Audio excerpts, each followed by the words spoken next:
Hey everybody, I'm just checking out a pop-up that came up on my screen as soon as I did this, but good morning, Sunday morning. First time doing a live in quite a long time, so cheers. Just having a cup of coffee, and I'll get this chat up, and hopefully some of you guys join in this morning, so let's see. So far nobody's here. uh, it's, it's all good. I believe it's going to be a pretty quiet one today. Let's go find where this is on YouTube.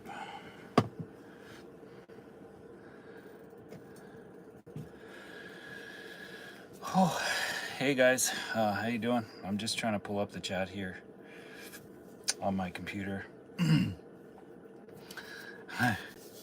Cool. I can see the chats coming up on my phone screen, guys, so I'm going to just try to load this up here on here, and then should be good to go. There we go. It's loading. Good morning. It's loading. Good morning. So this has been a while. Hey Craig, long time no see. Well, I haven't actually seen you in person, but here we go.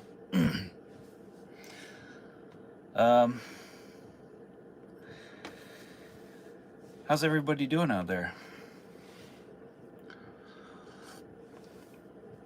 It's been a very long time since I've done this kind of thing, so I figured this would be good to do one because I could kind of go back and forth, answer some questions if there's some questions, talk about different things, and connect with you guys on a better level, because over the summer it's just been a lot of diving videos and not a lot of connection this way, and I haven't been producing any content that's been so and so was talking about this, so let's do a video about it, that kind of thing.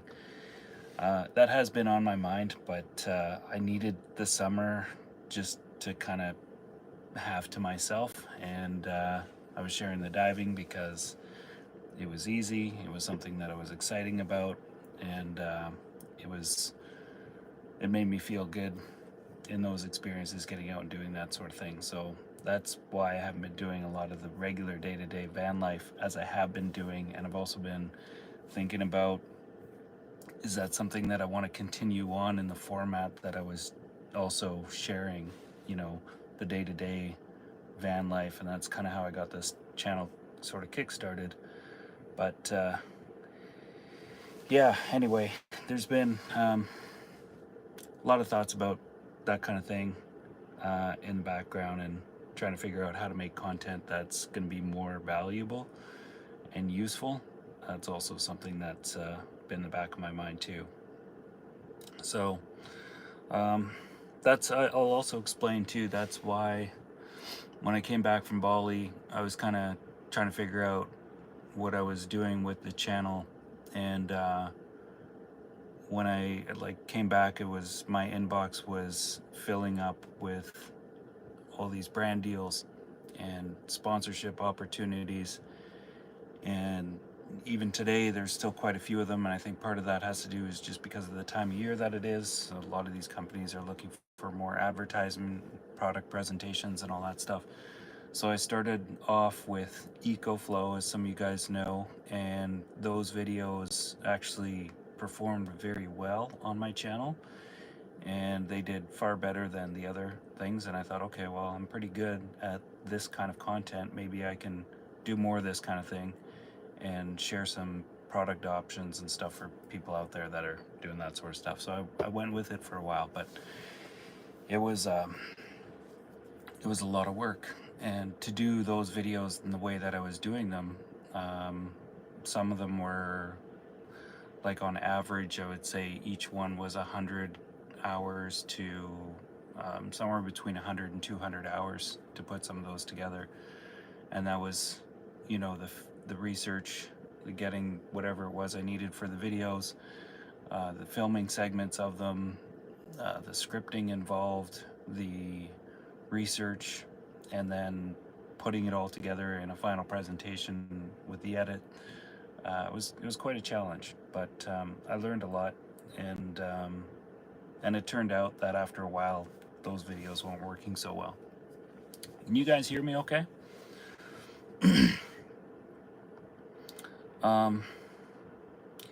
Yeah, so this is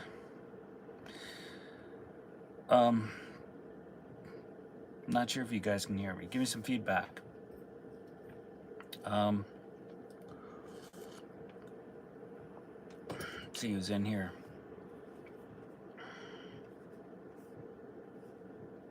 Loud and clear, north to west coast. All right.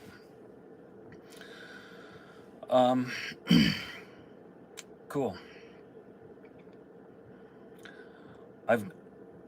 So last time I did a live stream, I think I had like at one point 200 or 300 people, maybe not 300, but like 200 people online at the same time. I've got 36 of you in here right now, and that doesn't surprise me. It's good that I have all of you guys in here. This has also been a bit of a numbers thing for me in realizing some of the other stuff, but I think I kind of, in a way, feel as though I've taken a lot of the momentum out of the channel just because of how I've done things. And good morning, Leslie. And lost a lot of people that were here viewing things or viewing the channel on a regular. So part of that was content. I think there's a lot of other channels out there that are doing van life, and that was my initial audience. And I thought about doing a whole video on this, which maybe it'd be better to do that because I can kind of tell this in a little bit more of an eloquent fashion as opposed to just sort of talking like this. But anyway, yeah, I lost a lot of momentum with the channel over the last little while. So I've been wondering, okay, what am I going to do at this point? Do I still put time and money and invest all that sort of stuff into it? Or do I shift gears and start looking for a job to replace the income that I once used to make from YouTube? And that's really what I've been focusing on in the last say month or so, as I've been putting my energy into looking, okay, well, if I get back into the service industry, into working, what would I do? And will I keep doing YouTube at the same time? And if I do, at what capacity will I do it? So that's kind of what's been going on lately, and that's why things are sort of quiet at the same time. I'll still be doing YouTube. It's something that I still want to put some time into and develop it more. And I've just been taking the pressure off myself in terms of putting out any content that I feel like I'm just putting it out for the sense of keeping this going or keeping it alive. I don't want to put out anything that's disingenuous in a sense. So I'm just sort of step back a little bit at this stage to allow myself a little bit of time to reflect on everything over the last 5 years and where to go next. So it's a transitional period, and getting a job somewhere part-time is definitely on my mind. So yeah, I hope everyone had a good Thanksgiving out there too. I know I had a good one. I was on the island with family. We had a good turkey dinner and all that sort of thing. And I didn't wish anybody in Canada Canadian Thanksgiving, but I wished the Americans a Thanksgiving. But happy Thanksgiving, Merry Christmas, all that kind of thing. Anyway, yeah, that's kind of more or less the short version of some of that stuff, and I'm leaving a lot of it out because it's been a difficult some are emotionally, and I don't want to talk about why that's been that way for me. And that's probably the biggest thing that's behind it all, is just working through some of that stuff. But I figured some of you guys might want to know that story and what's going on. I've come to think that YouTube is a pretty complicated, any sort of social media platform is a pretty complicated place to share some of that stuff in the particular story that I've been going through. And it doesn't serve me or my immediate family or that sort of thing to do that. And so I feel like without having a higher sense of wisdom about anything, I'm just not opening that up so much, and just kind of doing a lot of that stuff in the background. So yeah. Mystery from Eastern Canada. Where are you from? Eastern Canada. This might be a good time. We got Richard Fisher from Calgary. Welcome, Richard, and welcome, Mystery. I feel like chatting with some of you guys, so if you got any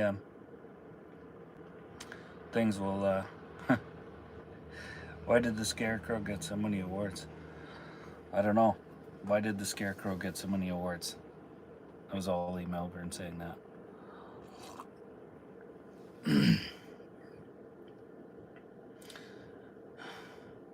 Bonnie and Clyde's. Hello from Washington. And we got LJA from Hamilton, Ontario. Cool. Thank you, LJA. Yeah, it's been such an interesting time. I've got the personal stuff that I'm working through, and then there's all these really interesting dynamics that have been playing out in the global like political landscape, if you will, but also in the communities. Like, it's been very interesting to see everything, and all of that has made my brain just kind of feel overwhelmed. And so lately I've been spending more time realizing just how corroded, I guess, my own brain has got from the emotional stuff that I've been working through, as well as the taking in the information of what's going on around me, within Canada, within the province of BC, within the global atmosphere, just all the shenanigans and concerns and stress. And so that's all added on to things, and it's been a really interesting time to try and process and understand all that. But at the same time, it's taken a lot of it's just confusing. And so I've taken a step back from some things, and I'm spending more time meditating and more time reading. So I'm doing a little bit more reading on the side, and that's been really nice. So yeah, but it's been a wild scenario out there. There seems to be all these different opinions, and yeah, it's pretty confusing.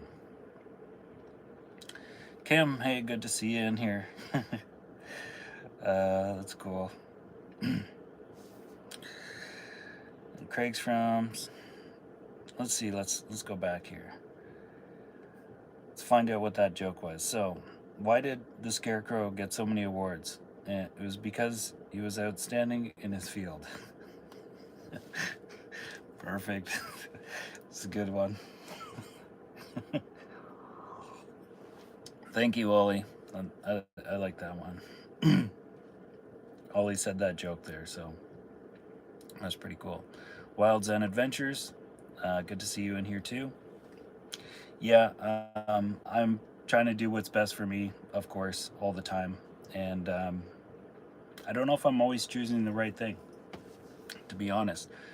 So I've gotten in the habit of using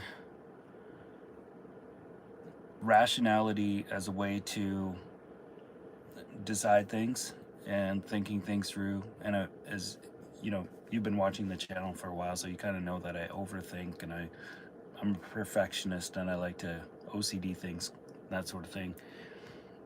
But I realize that that's been a big handicap, and what it is in some ways I get all wrapped up in the thought process of stuff, sometimes a bit too much, and I rely on it where I should be maybe spending a bit more time tapping into other ways of making decisions, be that emotionally or instinctually and that kind of thing. And in doing so, like, we live in a time where it's pretty interesting. You make a decision and you go to a dinner party or something and someone's like, well, why'd you do that? And I realized that I would always feel like I needed to explain it. And now I'm realizing that I don't need to explain it, because some of the decisions that I do make, I just make because it felt like the right thing to do in the moment. And you know, so I was like, I'm making this decision more based on emotional stuff or instinctual stuff, and realizing that I don't have, and I will never have, and nobody ever will have, the capacity to rationally justify one decision over another, because it's way too complicated. A lot of decisions are, really. I mean, there's a few basic rules of our universe that are sort of universal: gravity and time and physics and all that sort of thing. And those are about the only real rules that we could ground some decisions in. But it gets into a science realm, and then you look into what the decision's about, and then it could be immensely complicated and involve everything, and therefore it's not something that can really be computed by a human brain. And so we got artificial intelligence hitting the mark these days, or like, basically being developed. And I think it's kind of crude at this point, but it's still interesting to see how that sort of stuff works. But if anything's going to make a good rational decision, it's like the human brain is very limited in being able to do stuff like that and or justify it. It's like we can just do the best we can with the information that we have, and it may be right and it may be wrong. And so if we have a humbling attitude towards it, I feel like, and just sort of thinking like, well, I'm going to make this decision because right now I need to make this decision, and it may not be exactly right, but right now, this is what's going to work in the moment. So I think it sort of puts us into a place where it's not about finding absolute decisions, but it's more about being able to pivot and change and adapt and move. And we are pretty good at that. And I think that that's maybe something that people aren't focusing on as much. So going back to the dinner party is like, yeah, I did this because,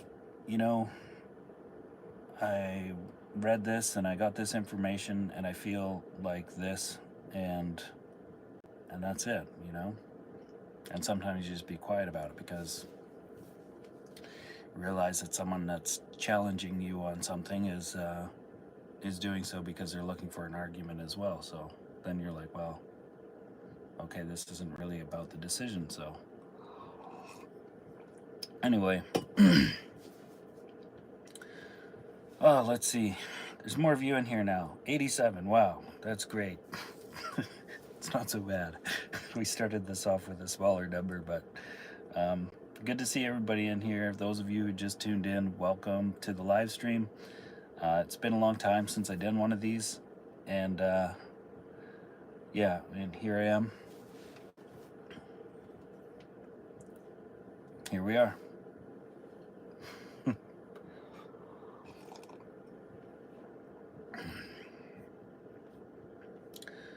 So yeah, the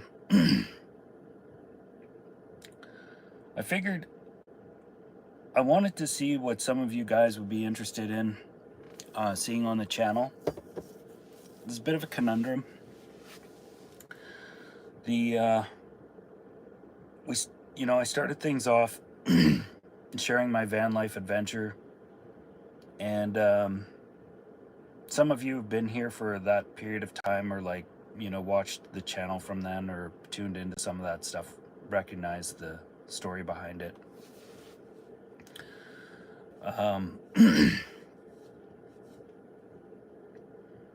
Hang on, let me come back to that a sec.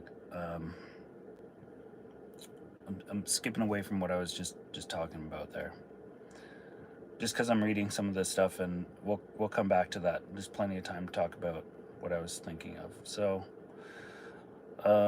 this might not be important though. Nomad Slippery Pool says, think of the overthinking as the song Row, Row, Row Your Boat. If you go through life and gently, not forcing, life will be a dream. Yeah, okay. I love that song, and I put it in quite a few of my videos too. There's various ways to break that down too.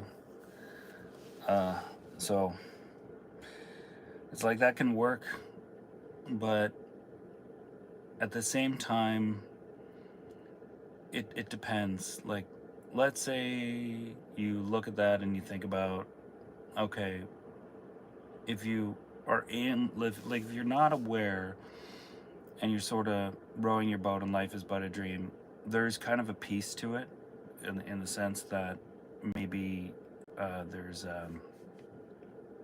the individual might have a lack of awareness to other things that are going on, but they're in sort of a state of bliss because there's an ignorance there towards some of the stuff. So ignorance is bliss.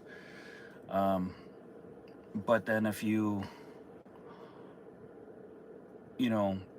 work on awareness and educating yourself about different things that are going on, you see a darkness all around you. Eventually you see a beauty around you, but you see a darkness, and you see this is quite a perplexing paradox in a sense. And so then for me and my life story and where I've gotten to here, it's been hard to just row down the river with the boat and be at peace, because I've been like, well, I got to make a living, I got to figure out what I'm doing in life. Like, there's all these serious sort of responsible things to take care of, which never go away. Just part of living in a world that we live in, and which is really cool. But when you see the darkness and you see the lightness, it just can be overwhelming for, I think, possibly it's been overwhelming for me, because I've just been like, how do I do this decision when all this is going on? How do I do that when all this is going on? So I've gotten stressed out. That's why I said earlier, I don't know if you were here for that, but I was mentioning how I'm spending a little bit more of my time in diving into meditation and slowing down the way I'm living my life. And instead of trying to accomplish as much as I can, I'm trying to just recognize that I need the space. I need to slow down in my life and have more space around me, my thought process, and living a little bit simpler, so to speak. Because there's no way that I can deal with it all. And in some ways, it's like I'm going back to rowing the boat in and amongst all the crazy ups and downs that are there, and the darkness and the light. And it's like you're trying to be in that dream by at the same time simultaneously being aware of all this threatening stuff all around you. And so, yeah, it's an interesting conundrum. But anyway, that little remark that stood out to me, because I like that song and I put it in some of my videos. It's a nice little lullaby. But yeah.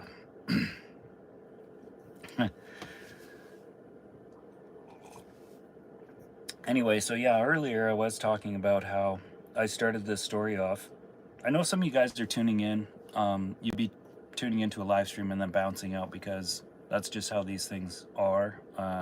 You might have a few minutes, so you're going to tune in, and then you've got to bounce out and maybe cook lunch or do something like that. So it is the way it is. You might see this on the reround if you watch it on the reround.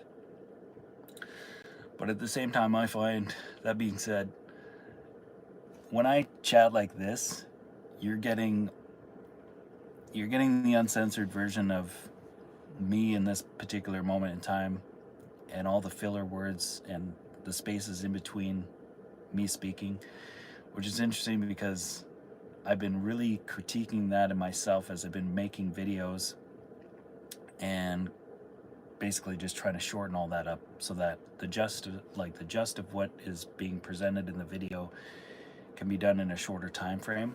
And doing a bunch of voiceover work, that's made me really sort of refine that down. So, but I can't hide that sort of thing when I'm doing a live. It's just, this is, I'm slow. This is the pace of my speech and what we're talking about. So anyway, that being said, someone like listening to this along, you might have to put in 2x speed or something like that, because I can take a while to explain things. I'm hoping by reading more books and getting back into that. I felt like when I was reading a lot in the past, I used to read a half an hour a day every day for years, and then I stopped doing that. And it's been a long stretch where I haven't been reading, and I feel my mental vocabulary, my ability to express myself and all that stuff has gone downhill since then. So I've been trying to pick that habit back up, and hopefully exercise the noggin again so that I can be a better speaker, explain things better. Anyway, I think everyone has some of these problems too. It's all good. Let's see. Van Gal's in here. Let's see. Blue Man. Hey, Blue Man. Good to see you in here too. Blue Man's great because Blue Man's been watching my channel for the van life, and then he's super into the diving stuff too, and I see him bouncing around on other channels that are diving channels and stuff. And I've been watching a lot of diving content on YouTube, but a lot of other stuff as well. So yeah, the diving has been great, you guys. It's been a medicine for me. When I realized that it was something that I hadn't done in my life in a long time, and it was Chris Sampson's videos that I stumbled upon through on YouTube. It was through one of you guys, actually. It was a beach. She mentioned in a comment that I should check out his channel, but that's re-sparked this part of me that was like, oh yeah, this was something that I really, really, really loved doing when I was a kid, and I got away from it because of an allergy, and I just thought it was something that I'd never be able to do again. So it was nice to pick that up again and get back into it, and it's been an amazing journey, and it's probably my most favorite activity is to go diving. But I dove a lot this summer. There's a lot of occasions where I went out and I wasn't necessarily making a video.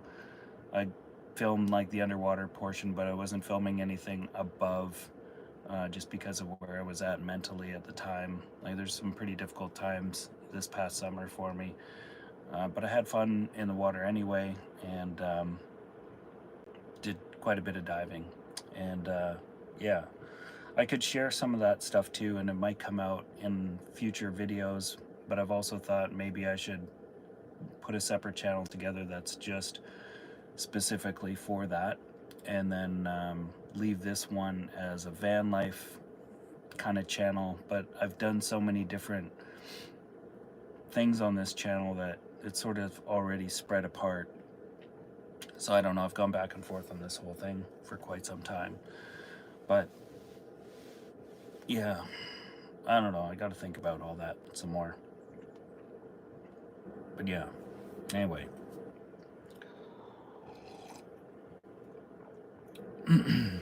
Thank you, Kim. Kim says I'm looking good. I'm not feeling great today, but I'm I'm all right. I had a good workout yesterday, Kim. Went to the gym, put in I think it was an hour and 15 minutes in there. I'm feeling it a little bit today, but I'm not feeling super sore. But it was a nice solid workout.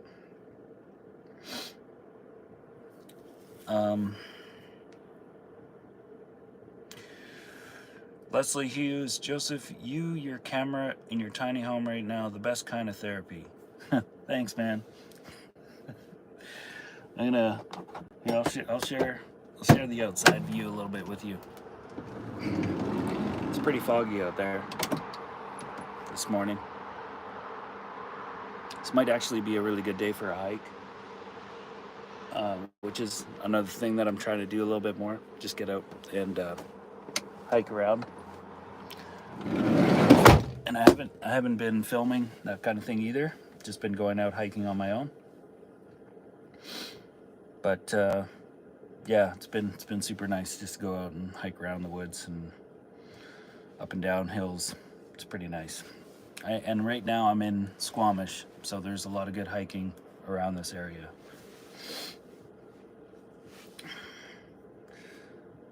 That's cool. But yeah, this is just kind of camped out in this particular spot. It's pretty nice.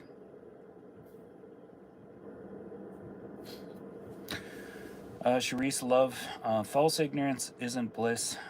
It is what it is, and I would stay far away from the ignorance. Yeah. I can't help myself but try to learn about different things that are going on and understanding things in a deeper way. And I know there's a great limitation in trying to understand things, and the more you become more aware of things, the more you realize just how infinitesimally ignorant you really are anyway. And yeah, it's kind of humbling, I suppose, but at the same time it can be like, holy fuck, this is such a mess. How do you deal with this? How do you get around this particular scenario? And there's a lot of that going on these days. And yeah, I don't know. I don't think anybody would have any real good ways of cleaning that up. I mean, collaboratively maybe. Yeah. I do think about the bigger problems in the world and how maybe some of that stuff could be worked out. But yeah, it's not my place to talk about any of that stuff. It's just, they're so big and so complicated. Maybe I will one day, but yeah.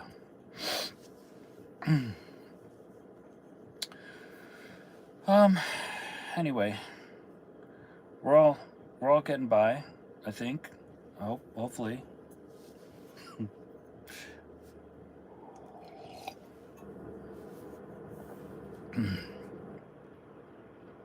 Oh, Blue Man, dinner parties and chats all have their trolls. Yes, indeed, you were right there. That is so true. YouTube's been a good place for me to tackle that sort of stuff head on and wrestle with the the troll mentality, the negative comments and all that sort of stuff. Every now and then one of them does press a button or something, but most of it just kind of like I realize where it's coming from, and they're just so kind of stupid. So it's just, most of it I just sort of see, I think to myself, well, that person isn't very bright writing that or whatever. And yeah, it's interesting. And so, but yeah, that exists in the dinner tables too. And all that stuff affected me a lot more earlier in life as it does now. I've been through a lot with it on YouTube, but it's still, every now and then one of them still does, press a button. And so I need to go sit with it for a while and figure out, like, all right, what is it that this is pointing to within myself that maybe I'm ignorant of, and just a little bit of shadow work around. So, but that's something that I can go and reflect on and do on my own, and that's pretty much what I do when something like that happens, and just take a little pause and try to work that out and figure out, what is that shadow work of myself that I haven't done. And that process never stops. There's always something to undo or to work through in that sense.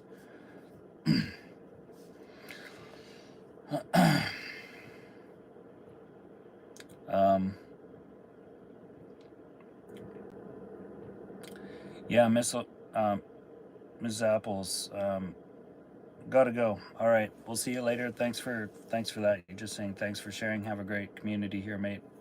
Blessed be. See you later, Miss Apples. Thanks.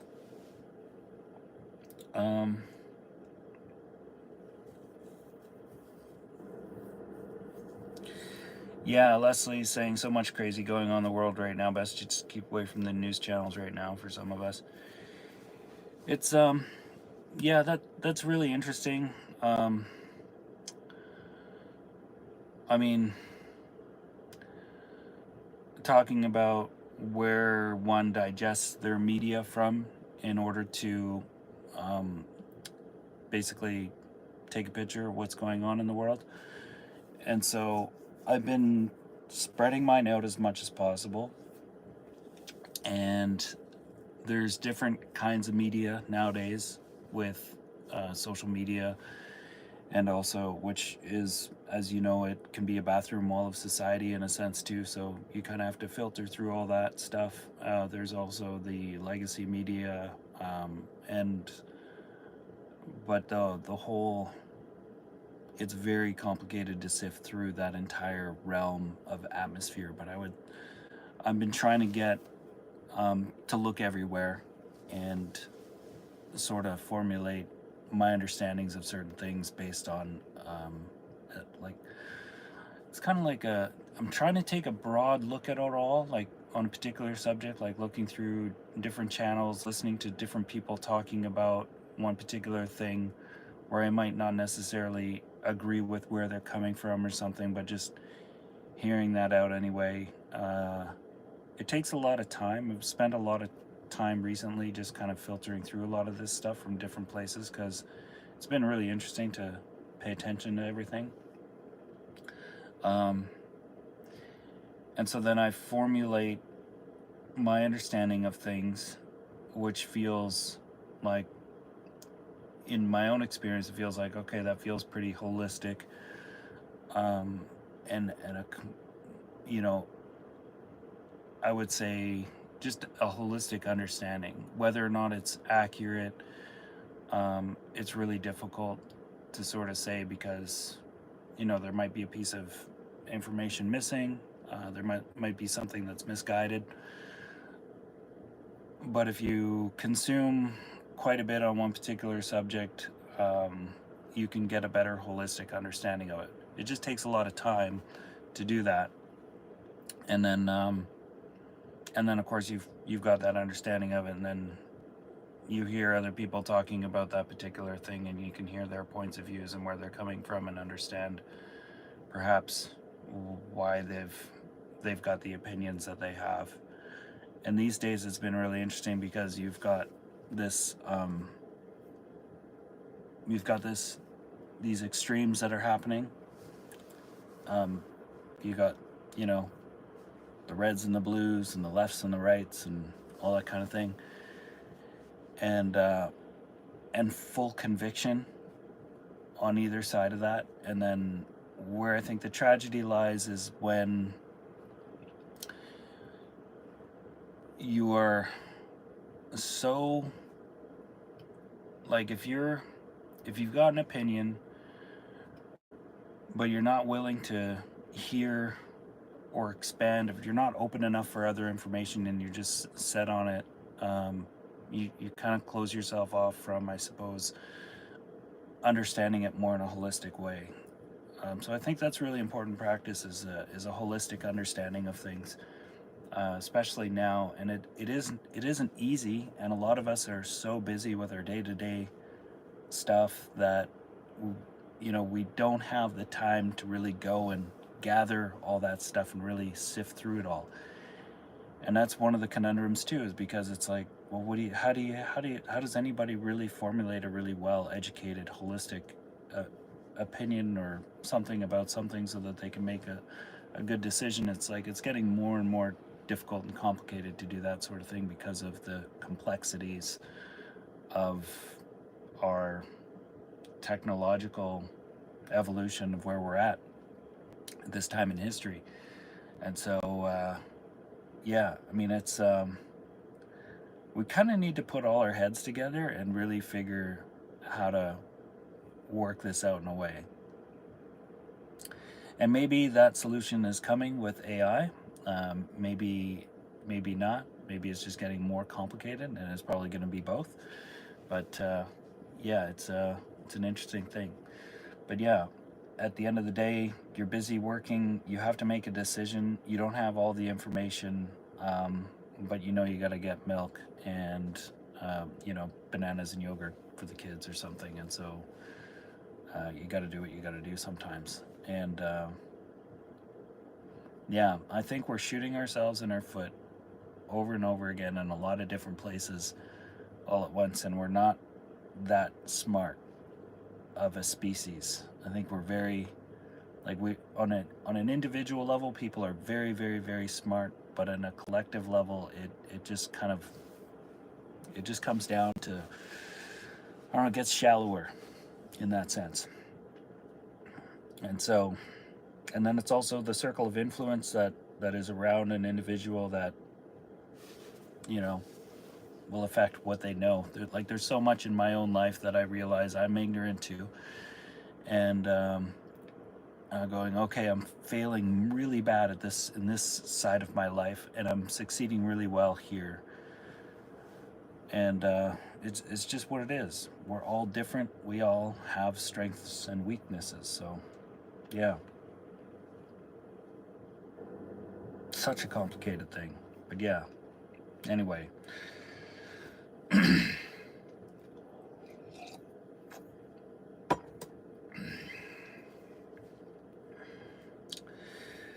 It's a part of me feels inspired to talk about it. Like, I was thinking about this in the background,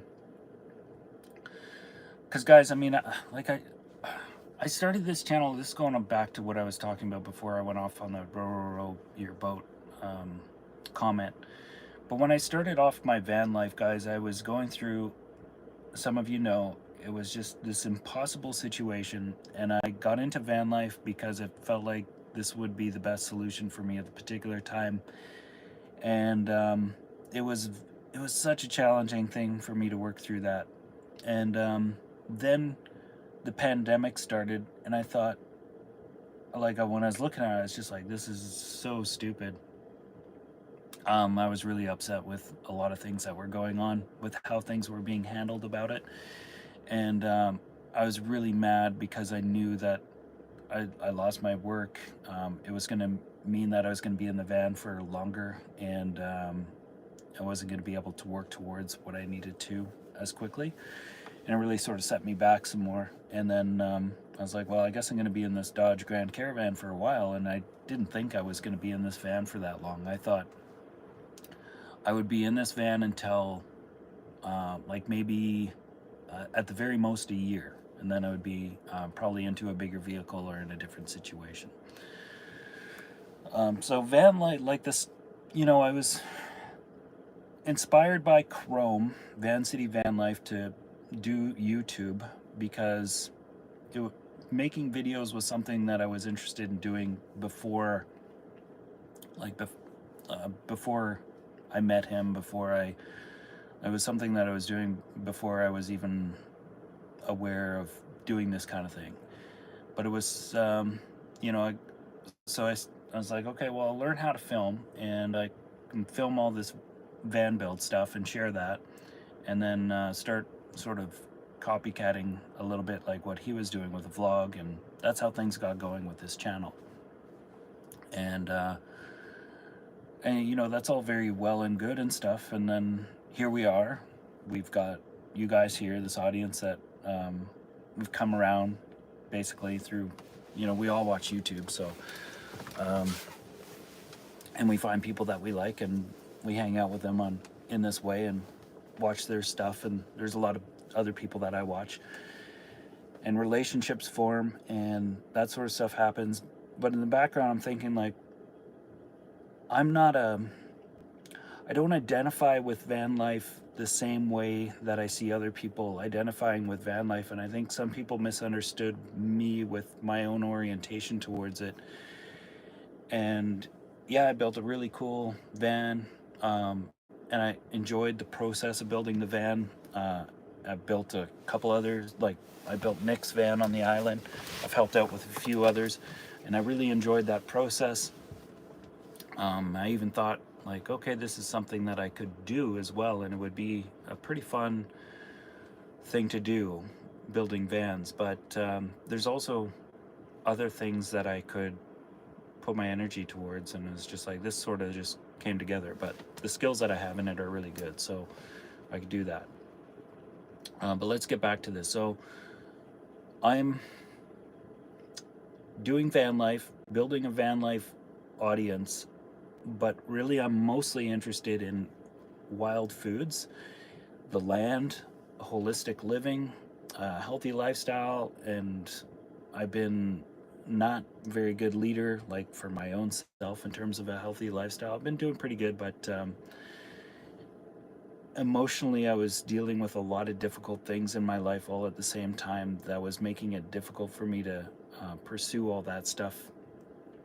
And I was falling into self-soothing relationships with you know, in my case mostly it was food. So then it was just having that for to get through a particular stressful moment. So overeating, you know, putting on extra weight, eating the wrong kinds of foods, everything that I knew I wasn't supposed to do. I was doing a lot of that stuff anyways, just because I was just so hurt. And some of you guys came along for that story. And when I was sharing the foraging, the hunting, and the fishing stuff, I was watching how, especially the hunting, how much negativity came from that, and how it would take like the momentum of the channel building up, and then hunting season would come along, I'd do some hunting videos, and the channel would crash. And you know, some of you guys would stick around, all you guys would probably stick around, I'm sure, but then a lot of people kicked off.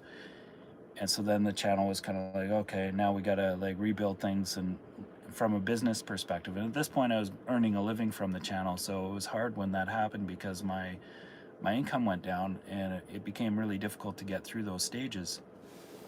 And so then that would carry on, but I was like, but that's authentically, that's me, like going hunting and fishing and finding foods out in the wilds. Like that's really what I wanted to share more than anything else, more than van life. And so when I got the shop in Chemainus, I thought, this is good. We're going to be able to do a wild food crafting studio here, as well as a place to fix the van and, you know, do that sort of thing. But that didn't work out. That relationship there didn't work out, and it was I realized that okay, I need to step away from this, and it might be a longer period of time before I can get to where I really want to go with the channel. And so we're back to doing more van life content and some diving, and I figured I'm miserable and did some more diving to feel good. Hang on guys, I'm gonna keep talking. My bladder's just it's time to release, so hang on. Stick you up there for a second. It's a live stream, you know. But yeah, that process was what I was most passionate about. And at this point, I'd already built up, I felt like, a channel that was mostly van life related. And I was thinking, well, I'm very limited. I began to realize just how limited I was in my van, in the small van that I've got. And It's less limited in a bigger vehicle to be able to do some of those things that I enjoy doing. So, for example, probably some of you guys laughing right now. Yeah, bathroom time in the van. So yeah,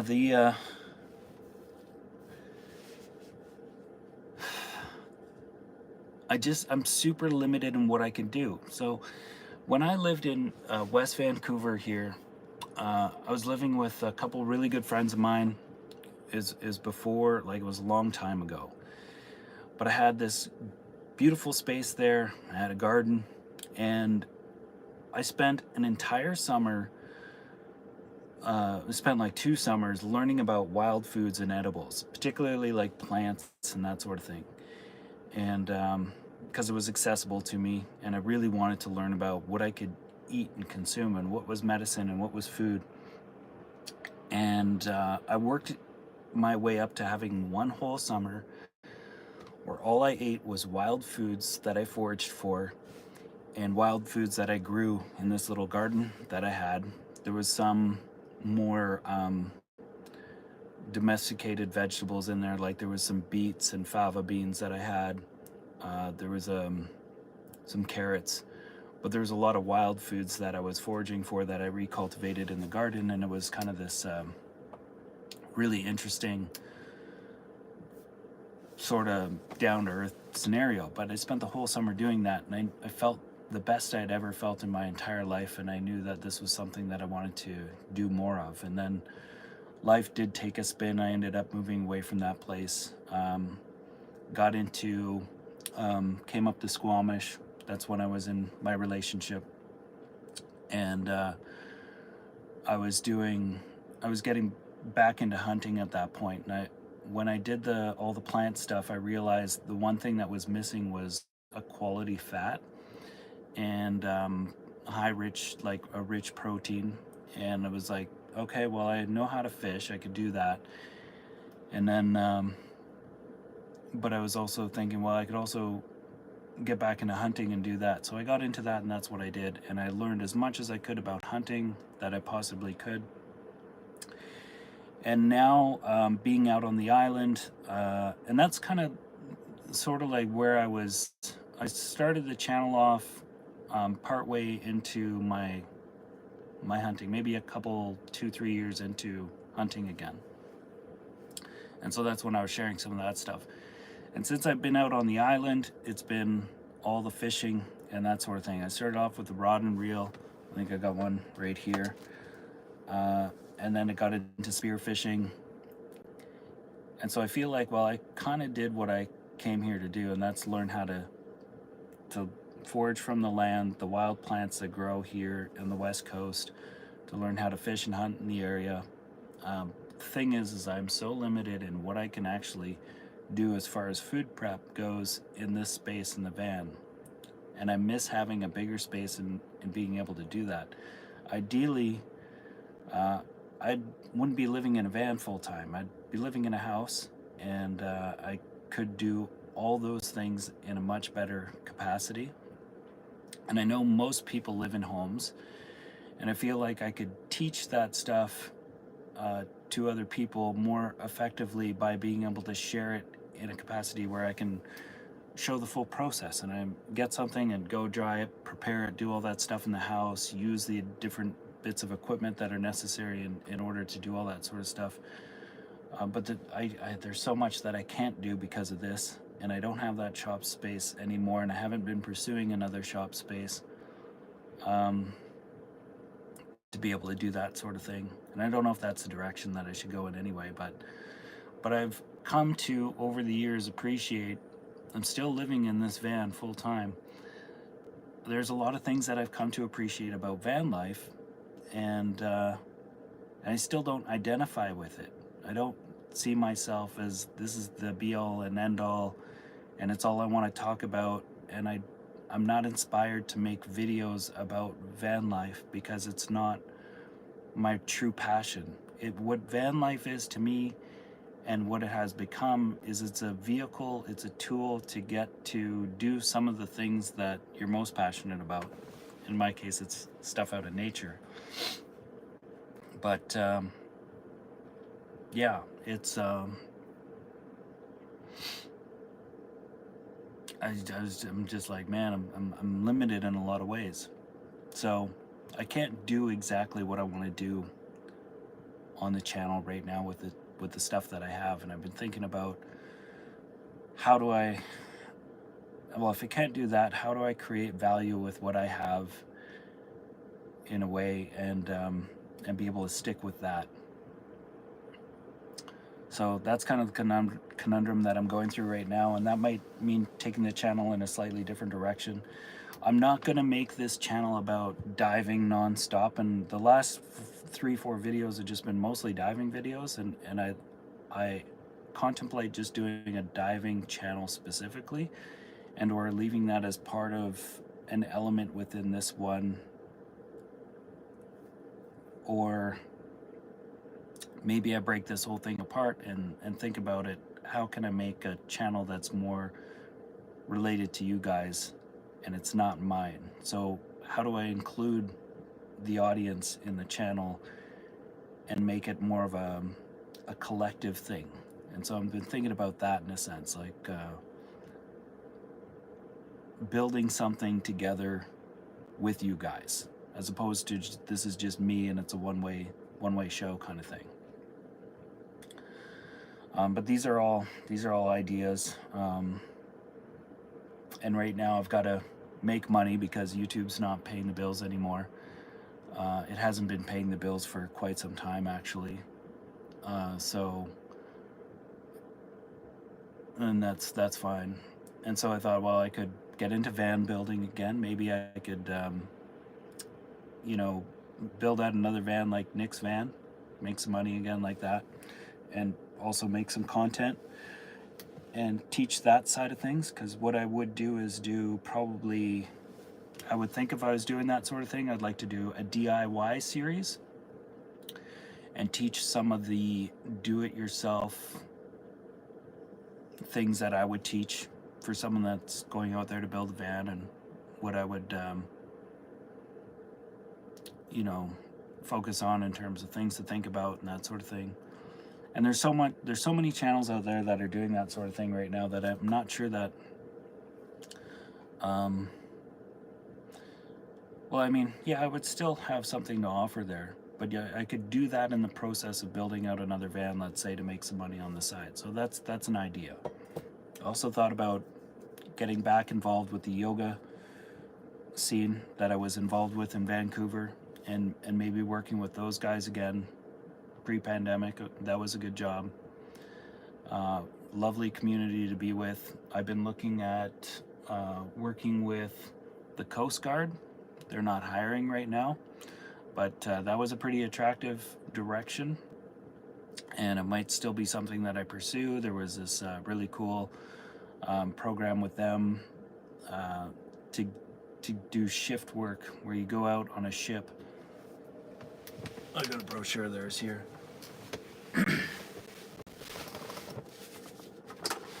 So you go out on one of these things, or an icebreaker or something, for a month, and work at sea. And I was like, okay, well, I got a lot of skills that I could apply maybe if I was an engineer. There's a lot of crossover. There's a bit of marine and boating history of mine when I was much younger. I drove boats all the time.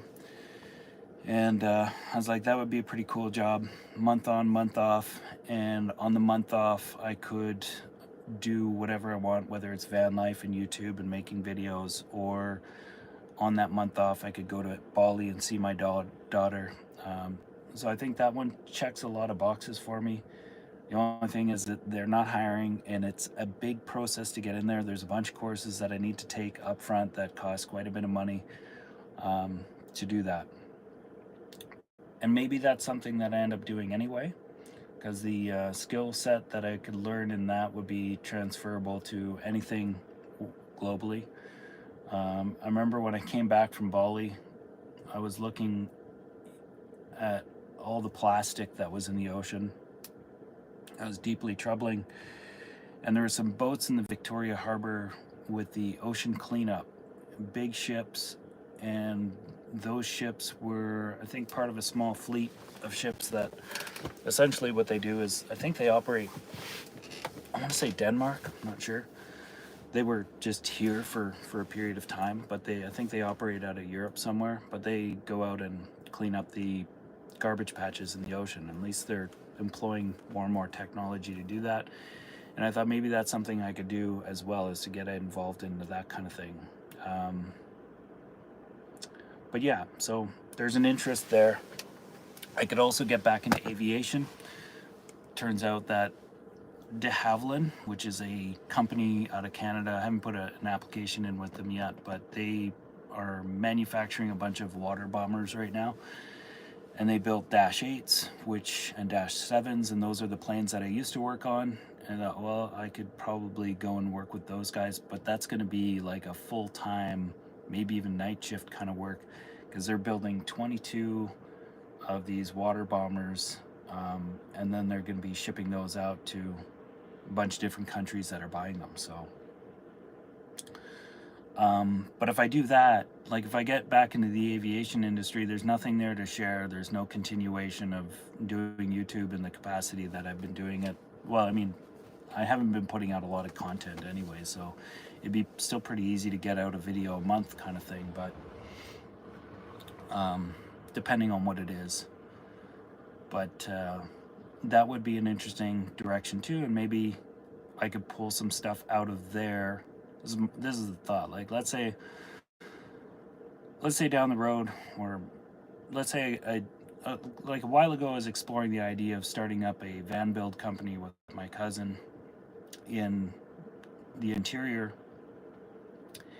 and I wanted to bring in elements of the aircraft industry into that role, so that essentially you could build out vans with better materials. And if I got back into aviation, I might be able to retune that understanding and maybe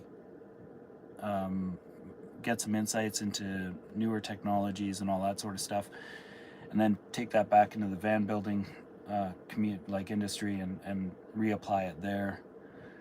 And even though I don't see myself as van life is the be all and end all and it's everything that I want to do, and I'm not, as I just explained, that's not exactly something that I'm super passionate about. It's just a tool, it's a vehicle, but I do see myself, if I were somehow fortunate enough, and this, like, I'm already pretty fortunate in a sense, but like, it'd almost be unequally fortunate enough to be in an upper percentile where I could afford to live in a house and have a van at the same time, where I could go out and do some of those adventures. That would be probably the ideal scenario. But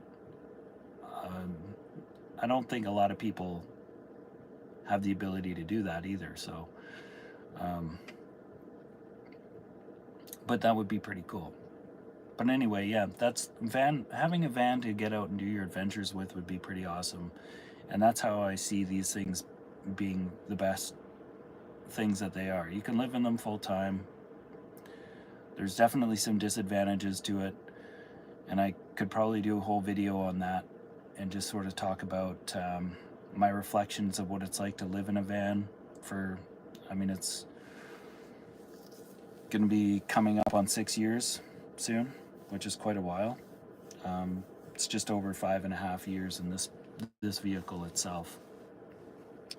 But yeah, I could do a whole video on that, what I think about it.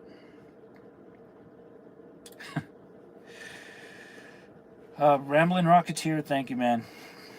Keep inspiring, spreading positivity, living life to the fullest. There are many possibilities. I know, yeah, this is it. There are so many possibilities. And then there's the whole, like, you know, I went to counseling school for a year, and I've got part of my education there. And there's still a part of me that wants to go down that path.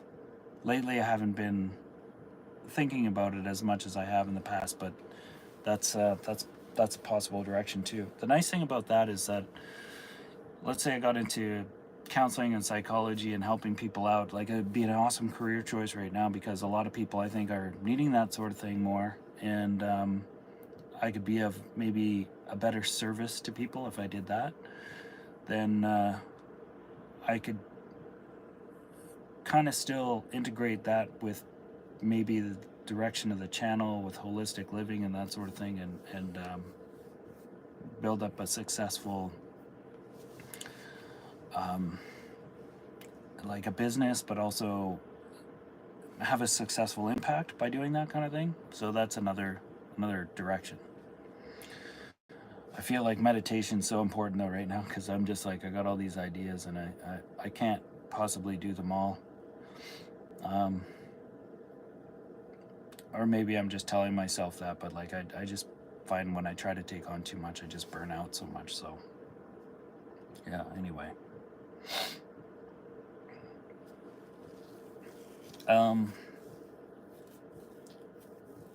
Yeah.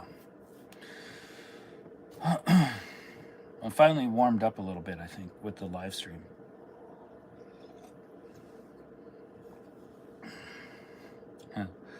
Charge money to have someone live with me for a day or a week.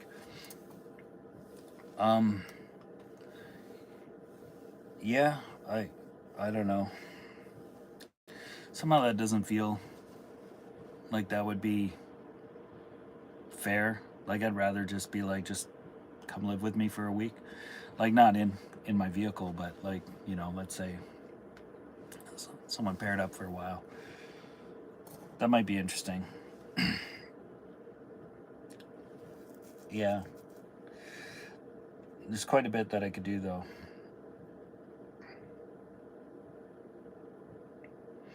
Yeah, Marion Vito. So maybe I should do a poll or something and figure out what some of you guys would like to see most of all.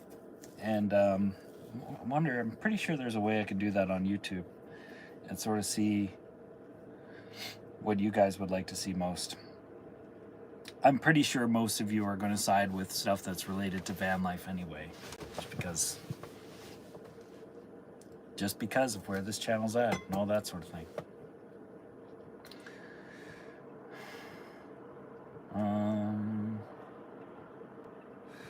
Let's see.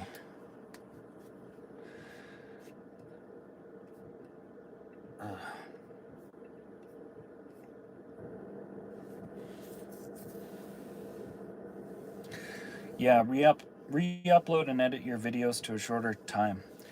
That's definitely something I've been thinking about in terms of the van build videos that I've done, because they were quite lengthy and I never actually finished that series, but I could go through that process again and upload it all again. I feel like I'd be doing reruns, but I could explain everything a lot more efficiently with a voiceover, and probably fast track through that whole process in fewer videos by a long shot, where it could be educational and a little bit more useful for people to watch it. So that's a thought, and I could definitely do that. It's just the time investment. I've got all the footage, so it's just a matter of doing the edits. But yeah, I could do all that. That's a good idea. Consistent videos is what we want, regardless of topic. Yeah, so the problem with that, Wolf, is that's Wolfie Travel Adventure saying that. The problem with the consistency is I understand that. I understand that, and I know that that's what works. There's a couple things that work. One of them is that the thing is when I came back from my trip in Bali, like I was in a real difficult place, and this whole past year I've been kind of trying to work through that and other things that have come up since then. It's been a difficult year for me, and where I was at mentally and emotionally, like I was, to be totally honest, like I was pretty depressed, and I didn't feel like it, like I didn't want to share that. I didn't want to be on camera. I didn't want to be making videos. I wasn't able to. I was just like, I can't. I need this space for myself, and so the consistency part went out the window. It was just, it wasn't possible. Like I knew what I needed, and I needed to kind of step back and step away. And so what I did this past year was I just shared some of the moments where I was most excited and having the most fun, and some sponsored video content. The sponsored stuff allowed me to sort of, um, in a way, not really reveal where I was really at emotionally, and what was really going on. Like, because it was, okay, here I just need to make sort of a professional piece of content, which I'm pretty new at. So I'm still trying to get better at doing those kinds of things. But that was it allowed me to focus on something that wasn't sharing the way that I share, like I'm doing now, and or if I were to do day-to-day videos. And I also didn't want to do day-to-day videos because I don't want to bottleneck myself into a channel where that's all I do is making coffee in the van, putting my laundry away, doing van life videos. The thought of doing that is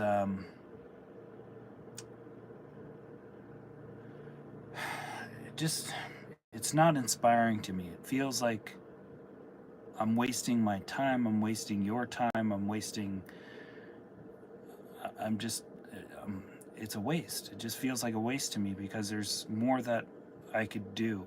And I know that. But at the same time, this whole year I was going through some shit, and I needed that space and time to do that.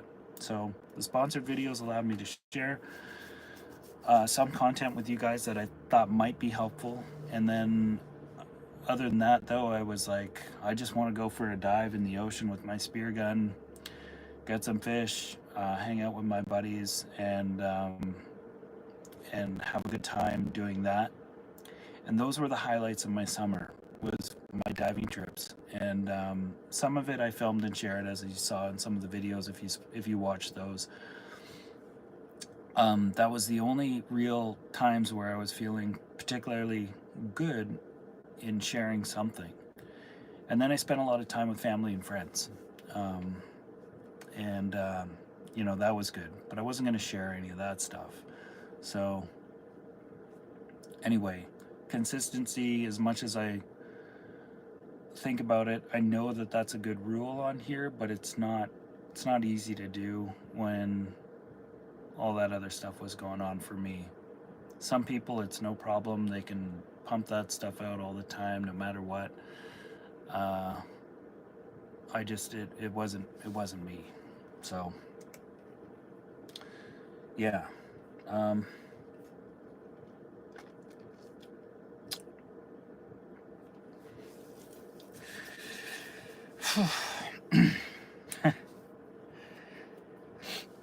Hakliva is saying consistency is so hard. It is hard. I mean, it depends what it is. Like, I think you can get good at being consistent.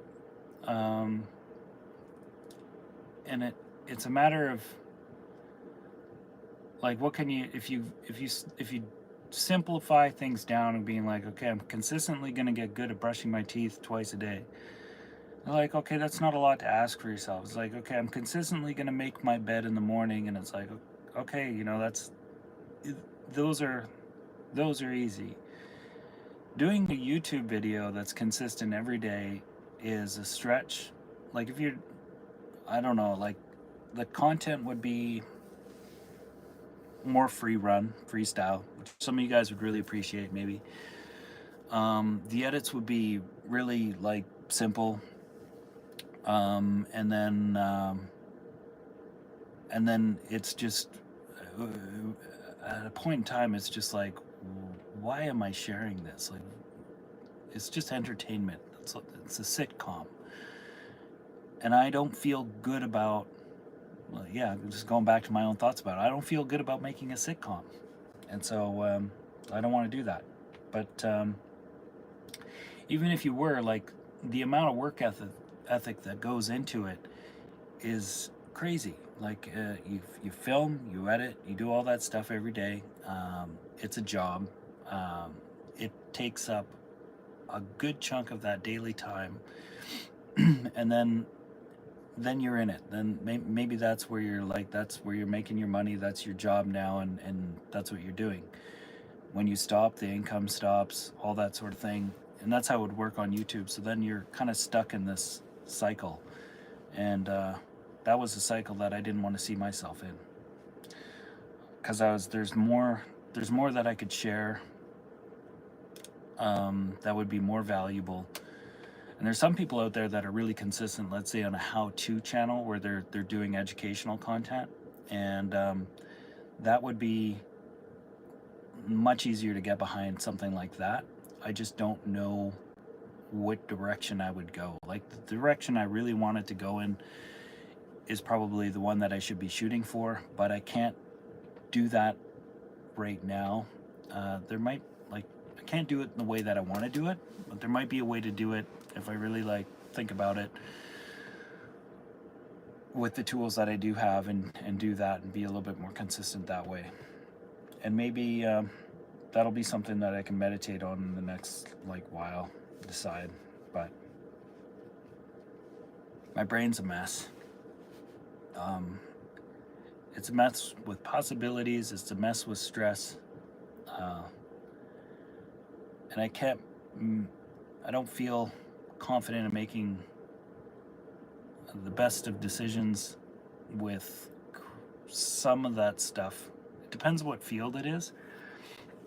I sort of feel like it'd be great just to, like, go punch in at a job right now, show up, go to work all day, punch out, walk out, know that the bills are being paid, money's coming in, and that's all I'm doing. Just in, out, in, out, in, out. That would feel like a vacation to me right now.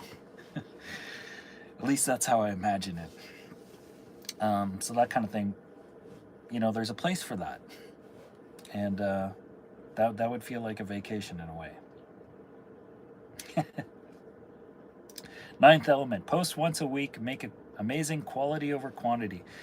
So yeah, quality over quantity is for sure there. And I could do that too, and I focus on quality over quantity as well. Those edits, like some of I know my editing's gotten a lot better, but of course it also takes up a lot more time.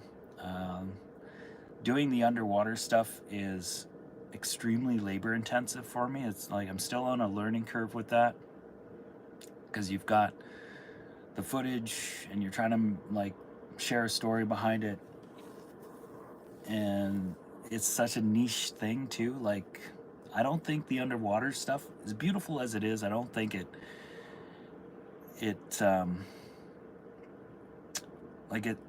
only some people appreciate that, and the people that appreciate it's great. It's super amazing. Like, I love watching diving videos and stuff myself, especially ones that where the person that's sharing the content is educating at the same time. Then I find it really useful, and I can learn a lot. And so I was like, okay, well, yeah, that would be nice to dive into that a little bit more. But if I do a full video where it's 25 minutes long and it's just all about diving, and then the other content's about that, there's this, like, quite a bit of inconsistency with where the channel's at, and putting out the type of content that people want to see on a regular basis. It varies too much, because then you might have a van build video, or a video on something related to that, or a nice hike in the woods, to a diving video or something. You might watch it all, but most people won't. Most people will not watch it all, and it's not sustainable to do it that way. So I'd have to do multiple channels, and that's a lot more work.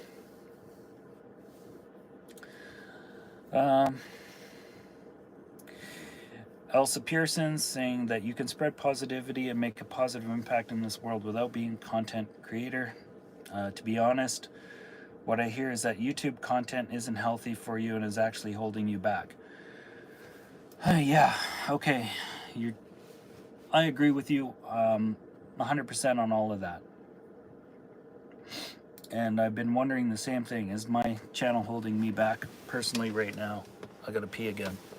And I went through this earlier in the live stream, but this might be new to some of you, so I'm just gonna tilt you up while I take care of this.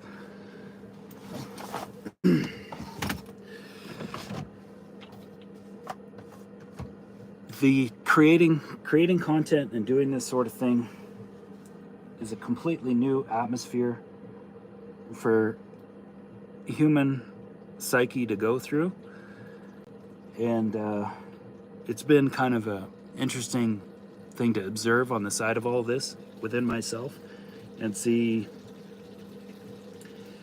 is this basically fucking me up in some way by doing this kind of thing? And I've certainly seen it, and I can see it with others in a sense that maybe yes it is, because this is not a real amazing way to connect and build community. I mean, it is, but it's not how we used to do it, our ancestors and stuff. Because this isn't a real, it's conundrum.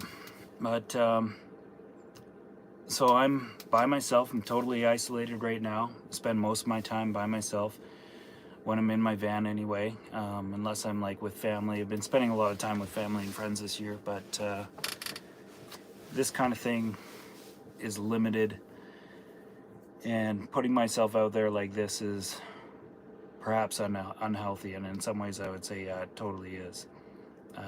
So there's stuff to look at with all of that. On the other hand, there's some big positives with it as well, and these days, since we're using this kind of technology, I think it's not going to go away. It's like it's something that's that would always be with humanity as humanity evolves, but like I'm thinking in time scales, like lifetimes and lifetimes and lifetimes, like all of this stuff is going to change as well, and how we communicate and connect with one another. So, and who knows how long humanity lives for. We're at a pretty interesting crossroad right now, but anyway, yeah, that is a question too, something to ponder. But I'm not going to make any decisions based on that right now. But yeah,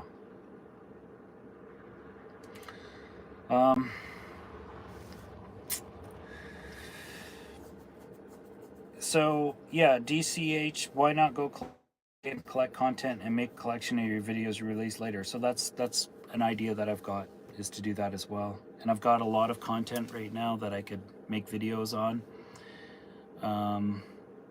Like if I were to go work at a job for, let's say, the next 2 months, I could probably put out, I mean, if I went, I could probably put out a video a week if I was working a full-time job right now, and not be creating any new content, not be filming anything else, with just the stuff that I've got already. And it might be easier to edit some of that stuff knowing that there's a paycheck coming in right now that's not being affected by the performance of YouTube. So yeah. Haklava, haha. I used to post weekly and it was so hard. Now I'm aiming for once a month, and I've failed with that a few times. But maybe that's because I'm working full-time and then some. Yeah, so Haklava is also a YouTuber that's posting content.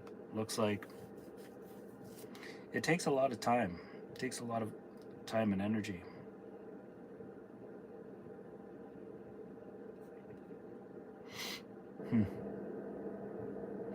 Sorry, I'm just taking a minute here. I'm just gonna read some of your comments, guys.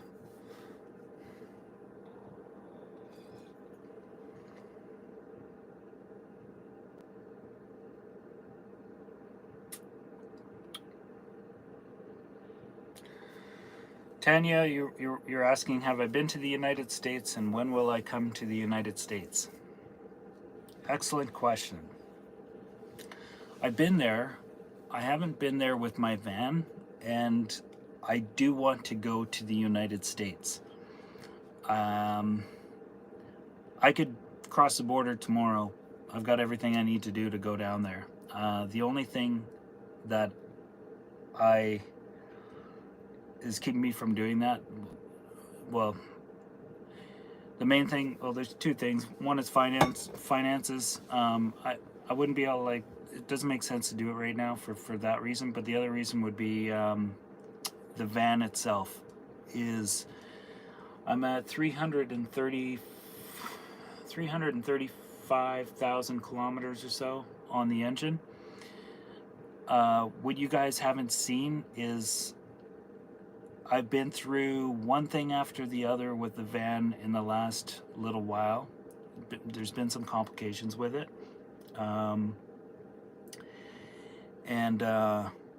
Yeah, I don't feel confident in taking it for a road trip like that. I feel like right now the way things are at with my vehicle is if I baby it and I don't do any crazy trips with it, I might be able to get another couple years out of it without having to invest a large sum of money into replacing the engine, the transmission. Like, there's a bunch of stuff that need to be replacing. Even though I've done all these suspension upgrades to it, my front springs that I had custom built in those struts, I can tell that they're wearing down. They're not as stout as they used to be. The front brakes need to be replaced soon. There's just too many mechanical things that are like hinging on the precipice of disaster, so I don't want it to go far right now. So in a newer vehicle and something better, then for sure, 100%, I would definitely like to do that. I was looking at the map, and I was like trying to plan out a road trip to go all the way down to Mexico, and then spend a bit of time down there, and then come up along the East Coast and just do like a nice coast, like Pacific coast, and then do the Atlantic coast, and then come back through Canada, maybe go up, exploring Nunavut and Yukon and that sort of thing. That'd be a pretty nice roundabout trip to do. Maybe one day, but not in this vehicle. Yeah. Leslie Hughes is saying 356,000 kilometers there. Are you in the same vehicle, Leslie? That's pretty good. I figured this thing can definitely go to 400, maybe even more than that, depending on how I drive it and stuff. But I'll have to replace some stuff for sure between now and that number. But yeah. Ninth element, Joseph, I think you're getting caught up with comparing yourself. Do what you love, the rest will fall into place. Yeah, to a certain extent, I do get caught up in comparing myself. I think that's there's some shadow work behind that for me to do. And yeah, there's still some work for me to unpack within myself in order to get over that. But I'll admit, I definitely still do that. It's hard. It's really hard not to, but it's nice to be aware of it when I am. And I'd say these days I'm becoming more aware of that sort of behavior within myself when it does come up. And when it does, usually my mode right now is just to be checking in with myself and then putting my attention back into self-love, that kind of thing. Those sorts of scenarios. Don't know if that's the right decision to be making right now, but that's what I'm kind of doing right now with the capacity of attention and everything that I have.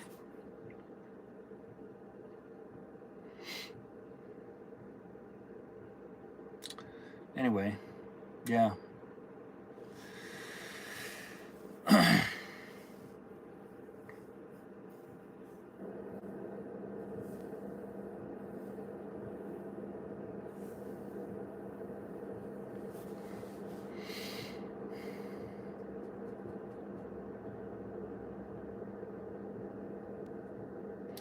Yeah, Jody Brown. It's kind of a cool subject too. Talking about. Thank you, Jody. By the way, appreciate you saying that. Um, I believe there's a huge crisis of masculinity within our brothers, and you can blend your guy stuff with the softer side. Um,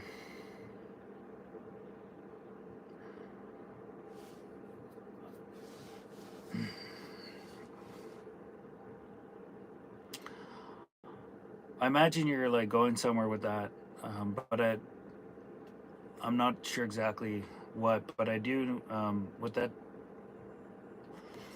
Um, you're making me recount back to the times when I was part of men's groups here in Squamish. That's where I am right now. I'm in Squamish.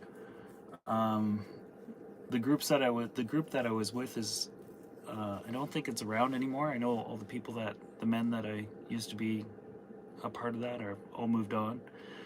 But that was nice. I thought maybe of doing something like that because, like, of leading a men's group.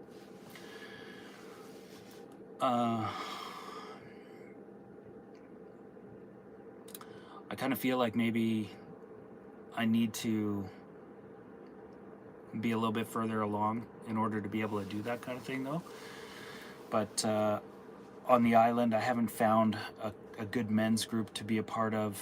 There's a couple in Victoria, but they're not. I mean, I haven't given them a chance. I've just sort of like read up on them, and I was like, yeah, I don't know, like, they just don't. I guess kind of resonate, I should say.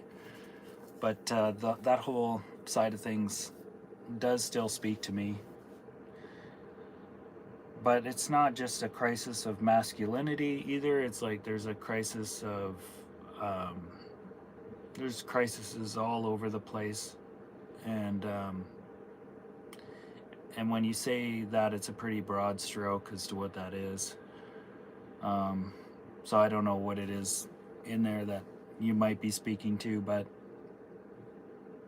um, yeah, I would also say there's a crisis of humanity, and that's perhaps a little bit more. Well, it's definitely a broader stroke, but it speaks to everyone, and that sort of resonates with me a little bit more these days, I suppose. And maybe it's a little bit more adaptive with, you know, with where things need to go in that sense. But definitely, yeah. There's a lot. There's a lot. There's a lot of stuff to do there. Leslie, you're in a 2010 Sprinter. Okay, man, that's great. Um, so you got one of the 2010. I'm trying to remember what kind of engine. Yeah, I think you've got you've got one of those engines that's before all the emission tech was put into it. Just chatting. Leslie's in a 2010 Sprinter with 300 and almost 60,000 kilometers in it, so we're just chatting back and forth about that. Um, those older ones, I think, are quite unique. Like, they've got really good engines in them, and they're a little easier to work on for mechanics and stuff. But yeah,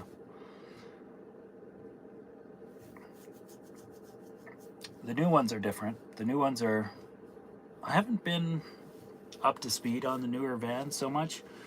I think the Sprinters. I was chatting with a friend of mine the other day who's building Sprinters out, actually, and he was saying that the new 2023 they started coming out with all-wheel drive. So I think they've moved away from the 4x4 and now they have the all-wheel drive Sprinters, which he was saying are quite a bit better. So that was interesting. But I haven't been up to speed on all the vans that are out there. You know, I know Transits, the Ford Transits are still building the big versions. The Dodge ProMasters and, you know, the Sprinter vans are kind of the three stand-up vehicles. There's that Nissan one, but yeah, there's not a lot of changes on the market right now for that kind of stuff. For vans, anyway. Well, there's a lot of different platforms that one could build on. I still like this. Like, I like the Sprinter. I think Sprinter, like, it looks good. It's got some good things going for it. The Transit as well has got some good things going for it. The ProMaster, like, it's got a really nice shape, roomier on the inside. It's got really low clearance issues, and it just seems like a light build, and it's front wheel drive. I don't really like that about that one too much. Because this is front wheel drive, and I feel the limitations in it. Front wheel drive, it's really difficult to drive up a steep gravel road or something that's slippery. You lose your traction because all the weight's going to the back, and that's not where the drive is happening. So that part really sucks for front wheel drive vehicles. But the ProMaster is a nice box, and it'd be a really cool van to build out. A lot of space inside. You still go all over the place with one of those. You're just not, you know, there's some places where you wouldn't go, but it's still, you know, a very capable vehicle in a lot of ways.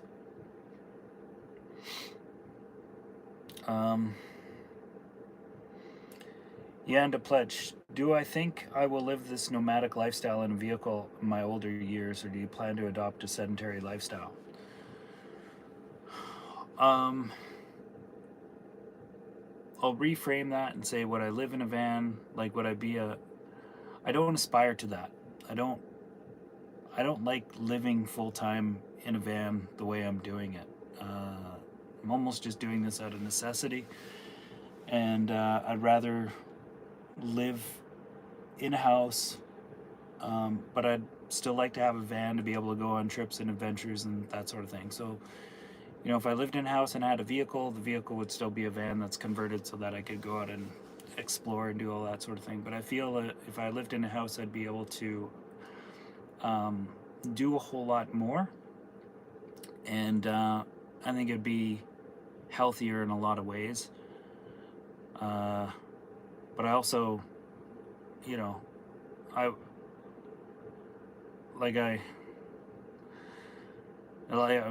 had to, like, that's what I wanted to do. I wanted to have a garden, a home, a family, do all that stuff in a house, and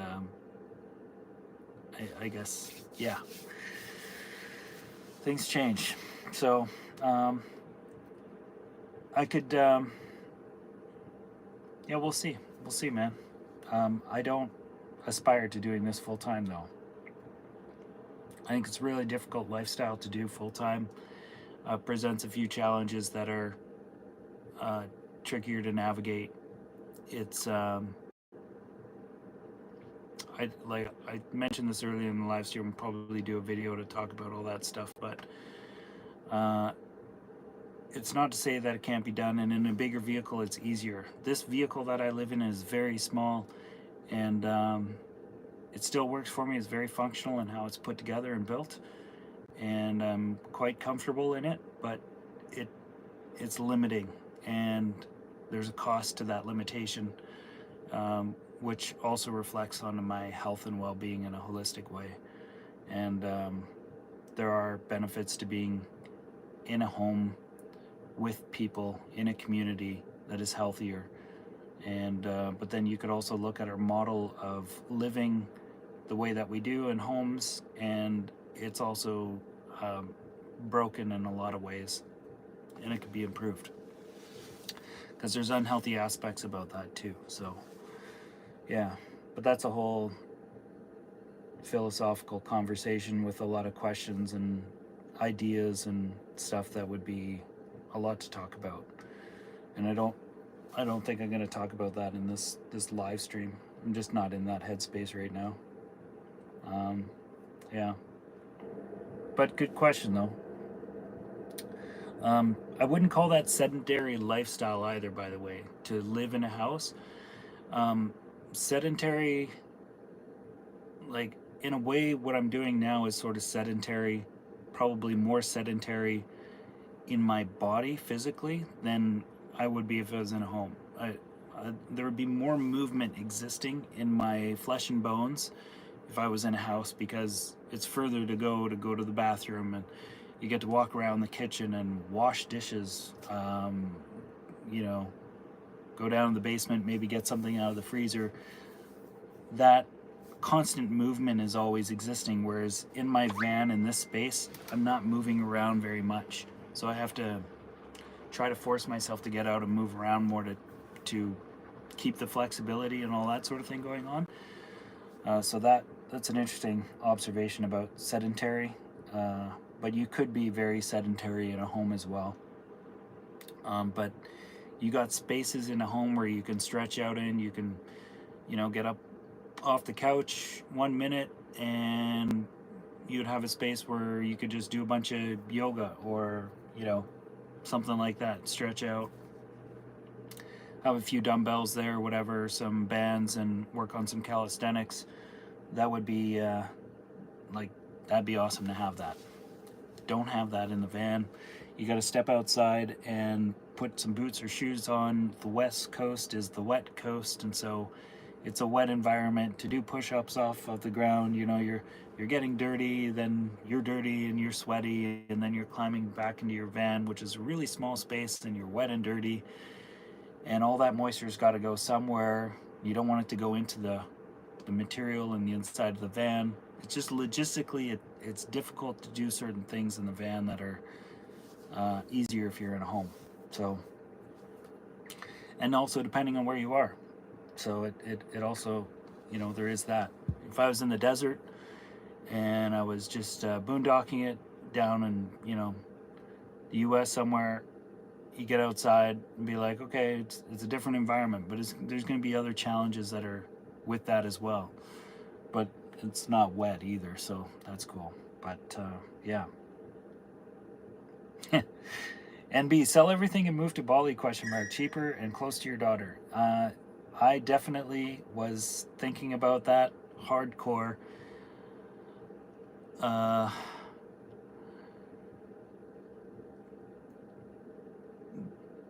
explain that, though, I have to get into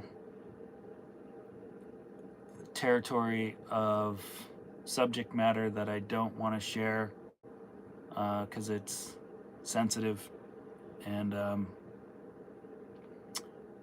it might not be very productive for me to share that stuff. But yeah, I was 100% prepared to sell everything and move there for sure. And if the conditions were favorable for that, then that's what I would have done. I'm not attached to anything that's here. I could walk away. I even thought about selling everything anyway and just living basically with a small backpack or a suitcase with some bare essentials, and going super minimal. And I could do that too, although there would be some downsides to that too. Like, it'd be quite an adaptation.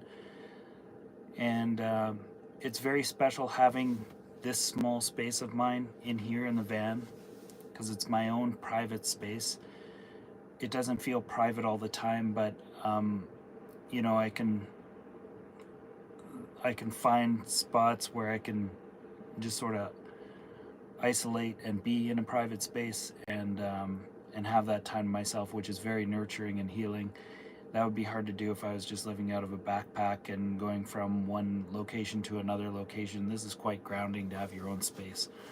But maybe one day I could do that. I don't know. But it was a thought. So yeah.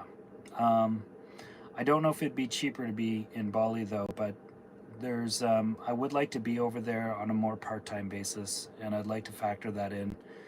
I thought I could do that by building this YouTube channel up, and I'd be able to make money having a YouTube channel going back and forth. But yeah, there were some emotional things that I had to work through, and also realizing that the bulk of my channel wasn't really particularly interested in the Bali content. As soon as I went over there, I also didn't produce as many videos as well, so it's hard to really understand that in a complete way, whether that had to do with the location. But I've seen other channels where someone's watching a channel because they're really into that area, and then they go somewhere else, and then they're like, I'll tune into you when you come back to here. And so they go away, and there's a percentage of viewers that will drop off. And when you're making money and you're trying to make an earning doing it, you realize it's not sustainable to do that. And that was a realization I had. That was also a difficult thing to realize, was like, okay, this isn't working in that capacity. So that sucks. My computer's gonna die. Hang on, I gotta plug it in. Need some power.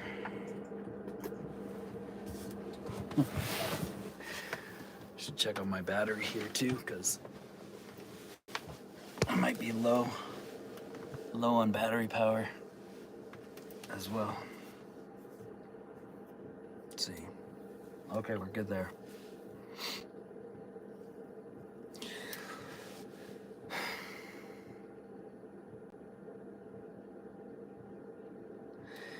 Yeah, ninth element. I thoroughly enjoyed living out of my element for 2.5 years while traveling. I would not enjoy a city or just in one area out of necessity. Exactly. So I would like traveling in the van would be great, and that would be more enjoyable content because it'd be day-to-day stuff. If you're doing a vlog, it's different everywhere you go, but I haven't been doing that just because I'm not in a position to be able to do that sort of thing. So I'm just living out of the van out of necessity, and my day-to-day life is really boring. There's you know, there's not really anything new or interesting from day to day. It's the same thing over and over again, in a sense. But yeah, I that's another thing why I couldn't share some of that stuff.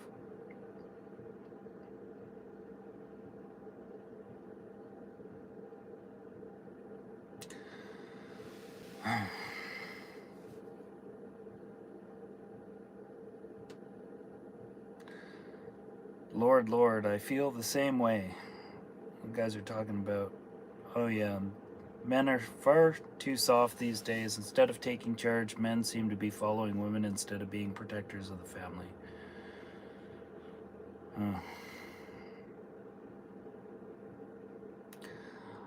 Well, I think what's happening is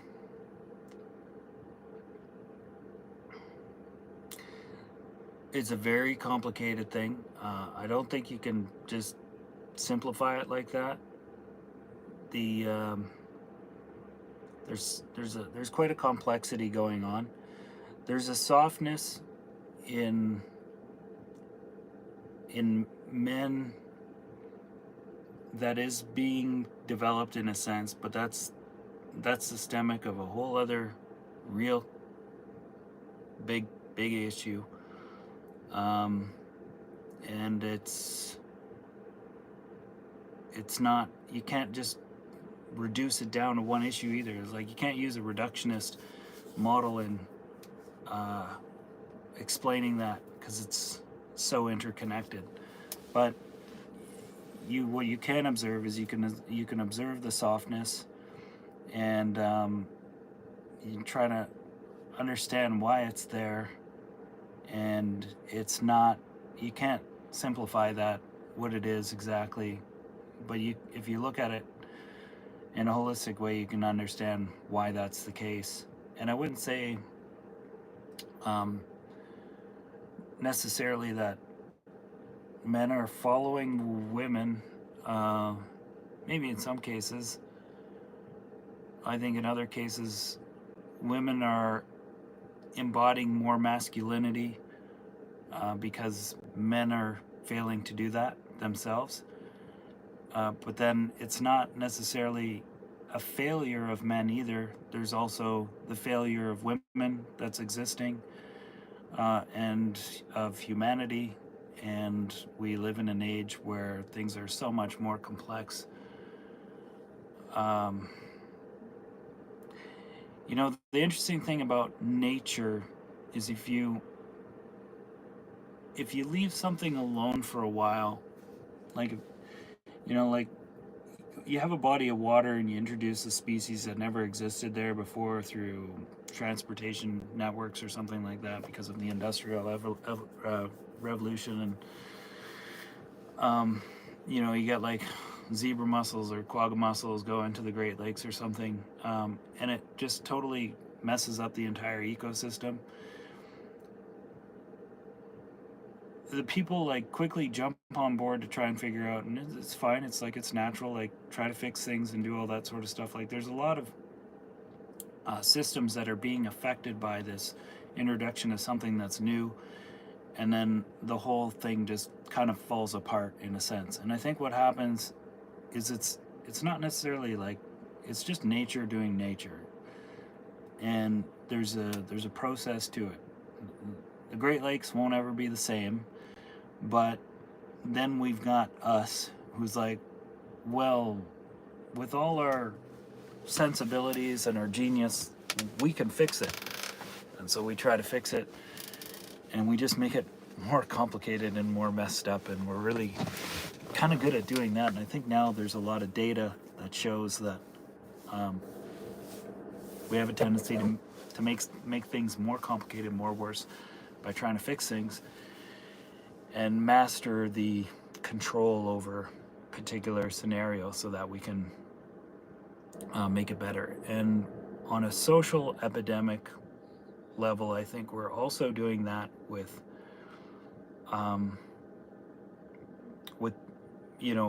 behaviorals, like our behaviors, our understanding of psychology, and the development of a healthy human being. And there's also this history of trauma, different abuse cycles, all this war that the world's been through and is continuing to go through, and the traumas that are continuing to go through. Like there's so many things that are happening, and it's kind of like and now you got the internet and artificial intelligence, and these are like these invaders, like zebra mussels and quagga mussels and stuff, that are coming in, and then we're trying to figure out, like, oh shit, that's really doing quite a number. Like, men are becoming softer now, and women seem to be rising up, and some people aren't sure who they are biologically, and people are really quick to coming to the table and being like, well, it's because this is going on, and using reductionist methods to try and explain everything, and it doesn't work. Like, none of that works. And so what ends up happening is, like, people try to fix it. And the Great Lakes was cool because, like, there's a couple documentaries that are out on that. It's like all these really crazy, ludicrous ideas are happening, and narratives that are being pushed to try and mitigate these issues and help this community out. But at the same time, you end up externalizing these new costs onto different systems and different environments, and doing radical experimentation. And meanwhile, you're kicking off new problems out into new arenas that might well be similar to the quagga mussels or zebra mussels going into the Great Lakes. It's like you're creating another problem somewhere else, and the whole thing just kind of gets crazy. But the original problem, if you leave it alone, is like, yeah, that's totally going to mess up the whole environment. But nature has got this beautiful organic way of dealing with stuff that will reorganize an environment all on its own without any effort whatsoever from mankind, to reharmonize a particular situation and bring a sense of balance back into a place. And all we have to do is sort of step out of the arena, step back from it, make more observations, and go, this is what's naturally happening here. And maybe it's devastation. Maybe it's like the thing is just falling apart. And instead of trying to save it at the cost of potentially devastating something else somewhere else, like sometimes it's worth it depending on what's going on, but we don't operate on that level really well. Instead, we try to fix it. We don't have a real good idea of what's happening elsewhere, and the technology that we implement in trying to fix something oftentimes makes problems happen elsewhere. So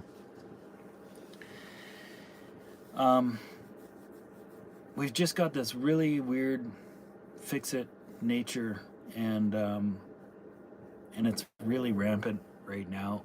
And people are trying to make their mark in the world. You know, they want to be remembered by trying to change the world and do something really great.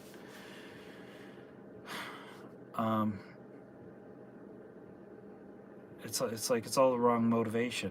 It's like, yeah, it's tragic. It's tragedy, and it's tragic in a sense. But yeah. So the answer to all that is like it's super complex, and you can't boil it down to just a simple understanding. There's definitely some interesting things playing out in that whole arena. And right now, I find myself in an unusual situation that I never thought I'd find myself in. But I'm a middle-aged, white, biological male that is, you know, straight. I am now kind of like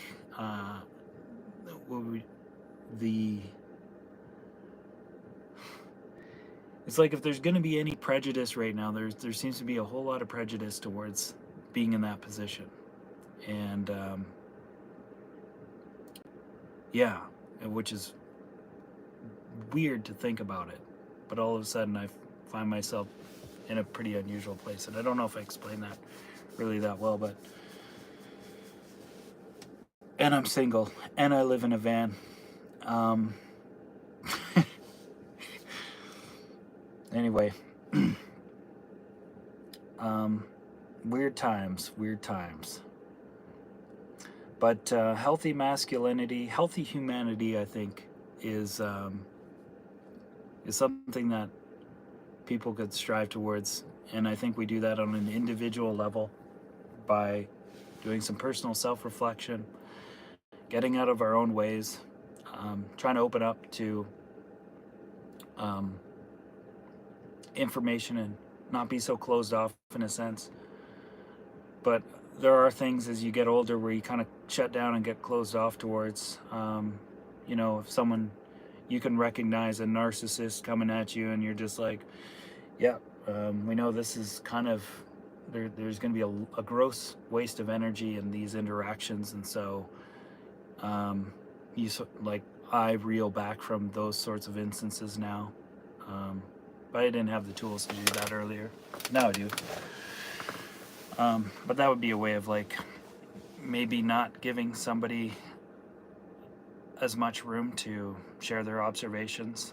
Like if someone's just coming at you with their observations and they are just trying to push their narrative on you, it's like, well, that's not useful. It's counterproductive to evolution, psychological evolution, biological evolution, humanitarian evolution. So yeah, in a lot of senses, we kind of need to get out of our own way and just sort of go be more transparent. But we don't have a model for that right now either. So it'd be kind of fun to try to build one, though. That'd be pretty cool. Something I think about sometimes, but I don't know. getting more people to think about that sort of stuff. Brainstorming and pooling together would be a good way to start breaking into that. And maybe,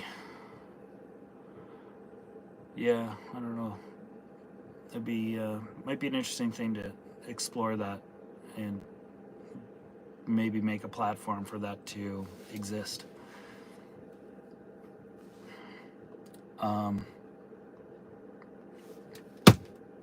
Because that would be super helpful right now. And maybe I'm just sort of realizing that might be a good high calling to lean towards, in a sense. But I still can do all this other stuff, and all that stuff's pretty useful too. So, yeah. There you go. Northwest Coast, just live the example of how you would like the world to be. Yeah, exactly. I mean, try to do that. And sometimes I find that it's weird because it's like I'm still learning how to do that. And I have some principles that I have pretty strong integrity with, but they don't help me in this world. They don't help me make money really well. I'm trying to learn how to do that in a way, and the only way I can think of that is to just do something in service that's for other people. But there's a lot of equations where there's a lot of money-making models out there right now that are predicated on externalizing costs to the environment, to people, to communities, and to pull in profits to a minority. They're not really holistically beneficial to anyone but the corporation itself. And those are systems that we've built up all this grand world economy on, and that's what's so fucking stressed out right now, is that we've got all that stuff in place, and we're like, yeah, this is how we we need to keep the economy going and all that sort of stuff. But it's like, yeah, but it's unsustainable. So much of it is unsustainable, and we're getting to the thresholds of pushing the envelope on so many of those systems all at once. And that's why everything's under so much stress that it's under today. It's because really all of that is stuff that we do need to move away from. And it's so complicated because we're all collectively interdependent on all that stuff that it's difficult to unwind some of that stuff and do something else. And the thing is, we can't do, like, what we need to do is just, it's all wrapped up in a holistic models that are able to pivot and adapt. And we are good at that stuff, but we don't do that stuff unless like we get complacent and all that sort of thing. And then we spent the last 2-3 generations building this idea of the dream of the white picket fence in the home and all that sort of thing. And it's hard to get that out of the psyche and move in towards something that could be different from that, because everything is like, well, if you throw that away, what do you got? It's going to be, campfires and, living out of sticks, and, we don't want to go backwards, of course, but it's just like we need to work differently in terms of how we find solutions to stuff. And it's difficult because you build out a home, there's all this waste involved. There's waste in the food that we buy, the plastic, the single-use stuff. There's so much of it. And it's not an easy scenario to sort of work out. But I think we can work this stuff out. It's just having the right communities set up for it. And doing... they need to be real communities, like where people are physically meeting each other all over the place in order for that kind of stuff to happen. And those already exist. So But right now, people are red versus blue, and we're kind of going through that phase right now. You can't rush anything, I don't think so. Yeah, but I think people are slowly like realizing that stuff, and yeah, and it's good to see it. It's really good to see it in the public atmosphere where some of these people are kind of going, we've been doing it wrong, and we got to pay attention to this, and we got to look at this, and um, you know, it's just, so it's out there, so that's good.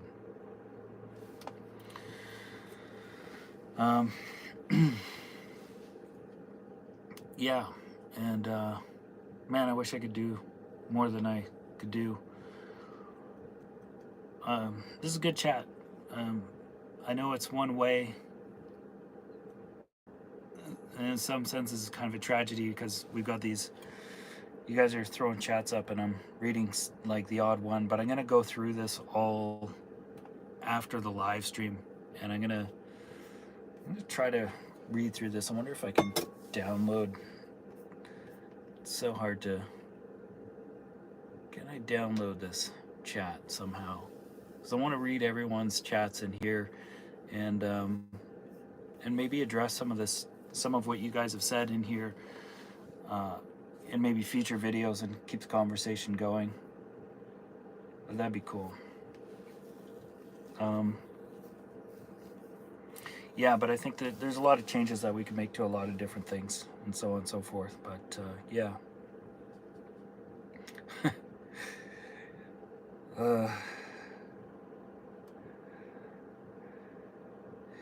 Yeah, Elsa Parsons. Yeah, it's a shit show. If I thought about it all the time, I'd be miserable. I think, what can I do about it? I can only do what I can. You can only do what you can do. It's true. It's a shit show. It's got me down in some cases. There was a lot of big eye openers for me this past year. But you can only really do what you can do, which is at the same time, we kind of need to rephrase that, because that sort of has this like limiting spirit behind those words. You can only do what you can do, and whereas what we can do is pretty remarkable. On an individual level, and also on a collective level, I think it's pretty remarkable. So we can do a lot. Can is the special word in that, is can, because can is like, you can do something. That's the positive element in that, which comes from more of a it's like looking at a problem and saying, we can fix this.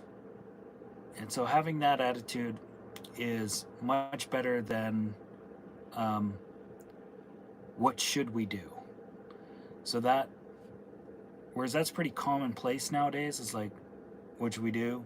And because that's coming from a place of fear. It's like, oh fuck, this is terrible, what should we do? And so you're already in a setting there where you're coming from a place of fear, which is much more limiting place to operate from versus can do. And we've been doing a lot of stuff where we're making some pretty difficult scenarios to deal with, which will present the question as, what should we do? And whereas we could reorganize ourselves to be like, what can we do? And that would be a better orientation overall. Because then you're focused on that. But then, yeah, man, like when we think about, when someone comes up with a good idea, innovate something, it's not always necessarily the case, but like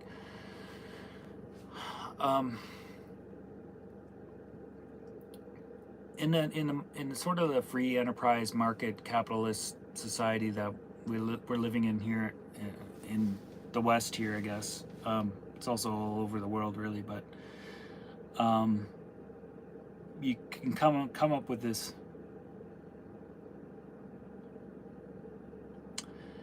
business model and go make something, and you know, sorry guys, I'm sort of farting on this one because it's complicated. But if you're, and I also don't know, I kind of feel like I've already touched on this, but when you are inventive to something, there's a problem and you find a solution for it. Problem is we rely on our solutions or our ideas of fixing stuff too heavily. Like it's like, that's the answer, that's what we're gonna do. That's going back to the reductionist model of like taking a complex solution and boiling it down to a few isolated components and saying that's how that system works, therefore this component will fix all of that. And if you boil down a really complicated solution to a few individual components and then you say this will fix those ones, in that isolated atmosphere, that works, but that's not what you're looking at. You can't reduce the complexity of anything in the universe down to those principles. Like, it's a bad science, and a lot of our inventive ideas, a lot of the solutions that we have or things that we can do always have there's always a cause and effect, and we build ourselves into our systems maybe with a little bit too much integration or dependence.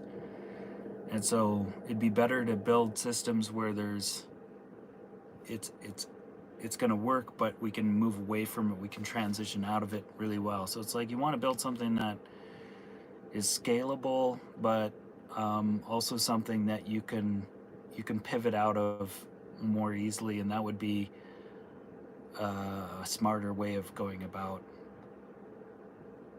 being, solving problems and that sort of thing, because things are always changing. We're flying through space at a record speed, and the linear concept of time, the way we perceive it, is moving forward, and things are always changing, and at least for now we're working in that medium of living. And so it'd be sensible to build something where you can shift out of it and adapt, versus right now we've got things that have huge costs that add up, and then we're like, oh shit, that's a huge, like, really messed up, difficult problem to deal with. One being, let's say, all the plastic that plastic is an amazing product. It's it's everywhere. I've got it looming over the wires. I've got a shirt made out of it. There's all this stuff where it's like, wow, this is such a useful thing, and yet it's a huge problem everywhere because there's, of course, all this plastic waste now. My chair's falling apart. I can fix it though. So it's trying to, I don't know, what am I saying? My chair's broken.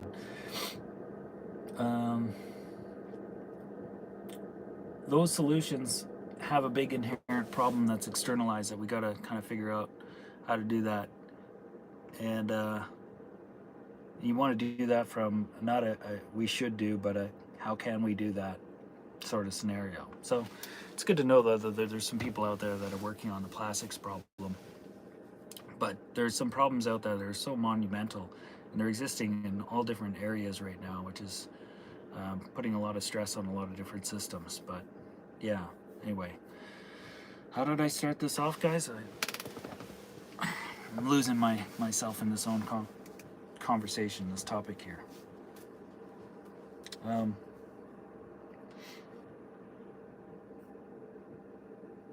Oh no, did I are we still live, guys? Okay, we are. Okay, my computer just dropped out.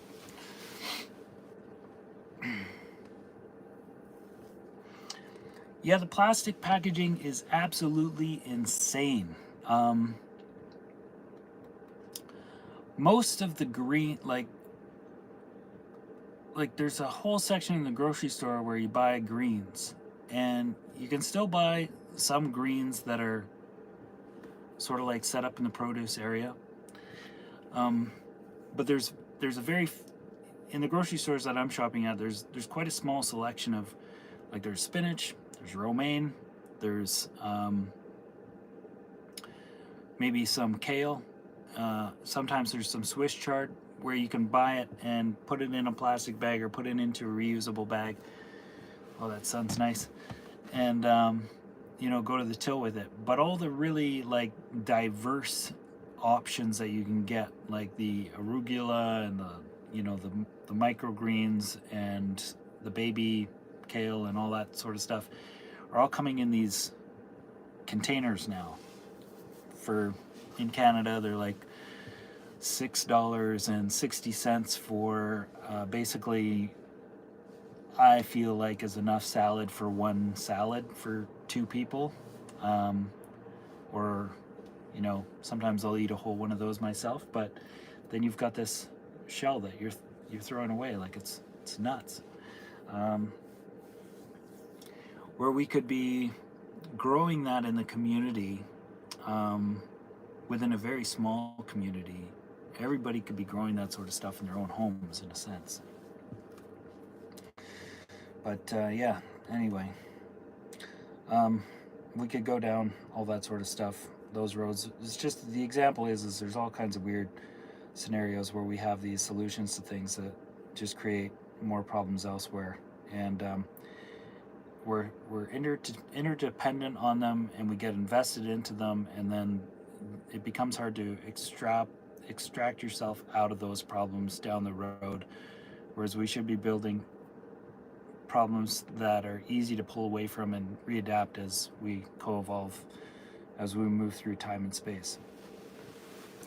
I'm gonna have to, wow, it's really nice. All that fog is blowing off out there. It's cleared up.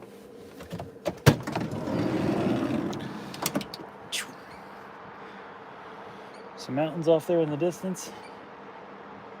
Some snow way up there. Whew. I'm gonna spin this around. There we go. Sit back here.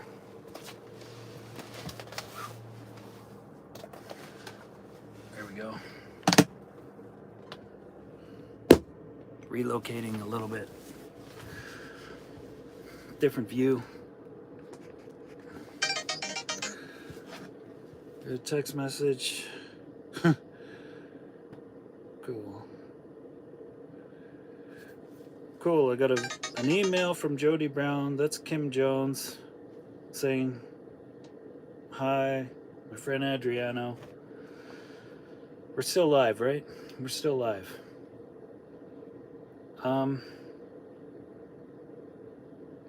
Thank you, Jody. And thank you, Kim. Tourist to Canada, hey, buddy.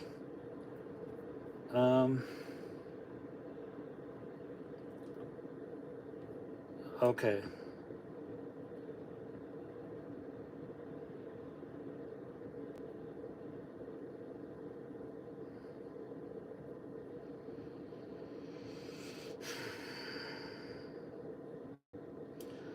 It's nice to be doing a live stream with you guys again. I know it's been a really long time, so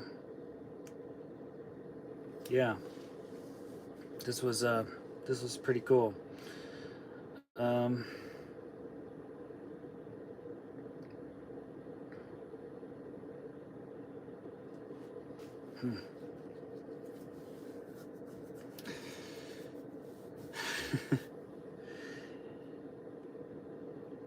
What am I gonna do today? It's kind of just what I'm thinking. I'm like, if I wrap this up, I got stuff to do, I guess. Yeah. I'm in Squamish. There's someone I want to see up here while I'm here. I'm visiting Vancouver as well, so I'm going to be seeing some people there. Yeah. Anyway.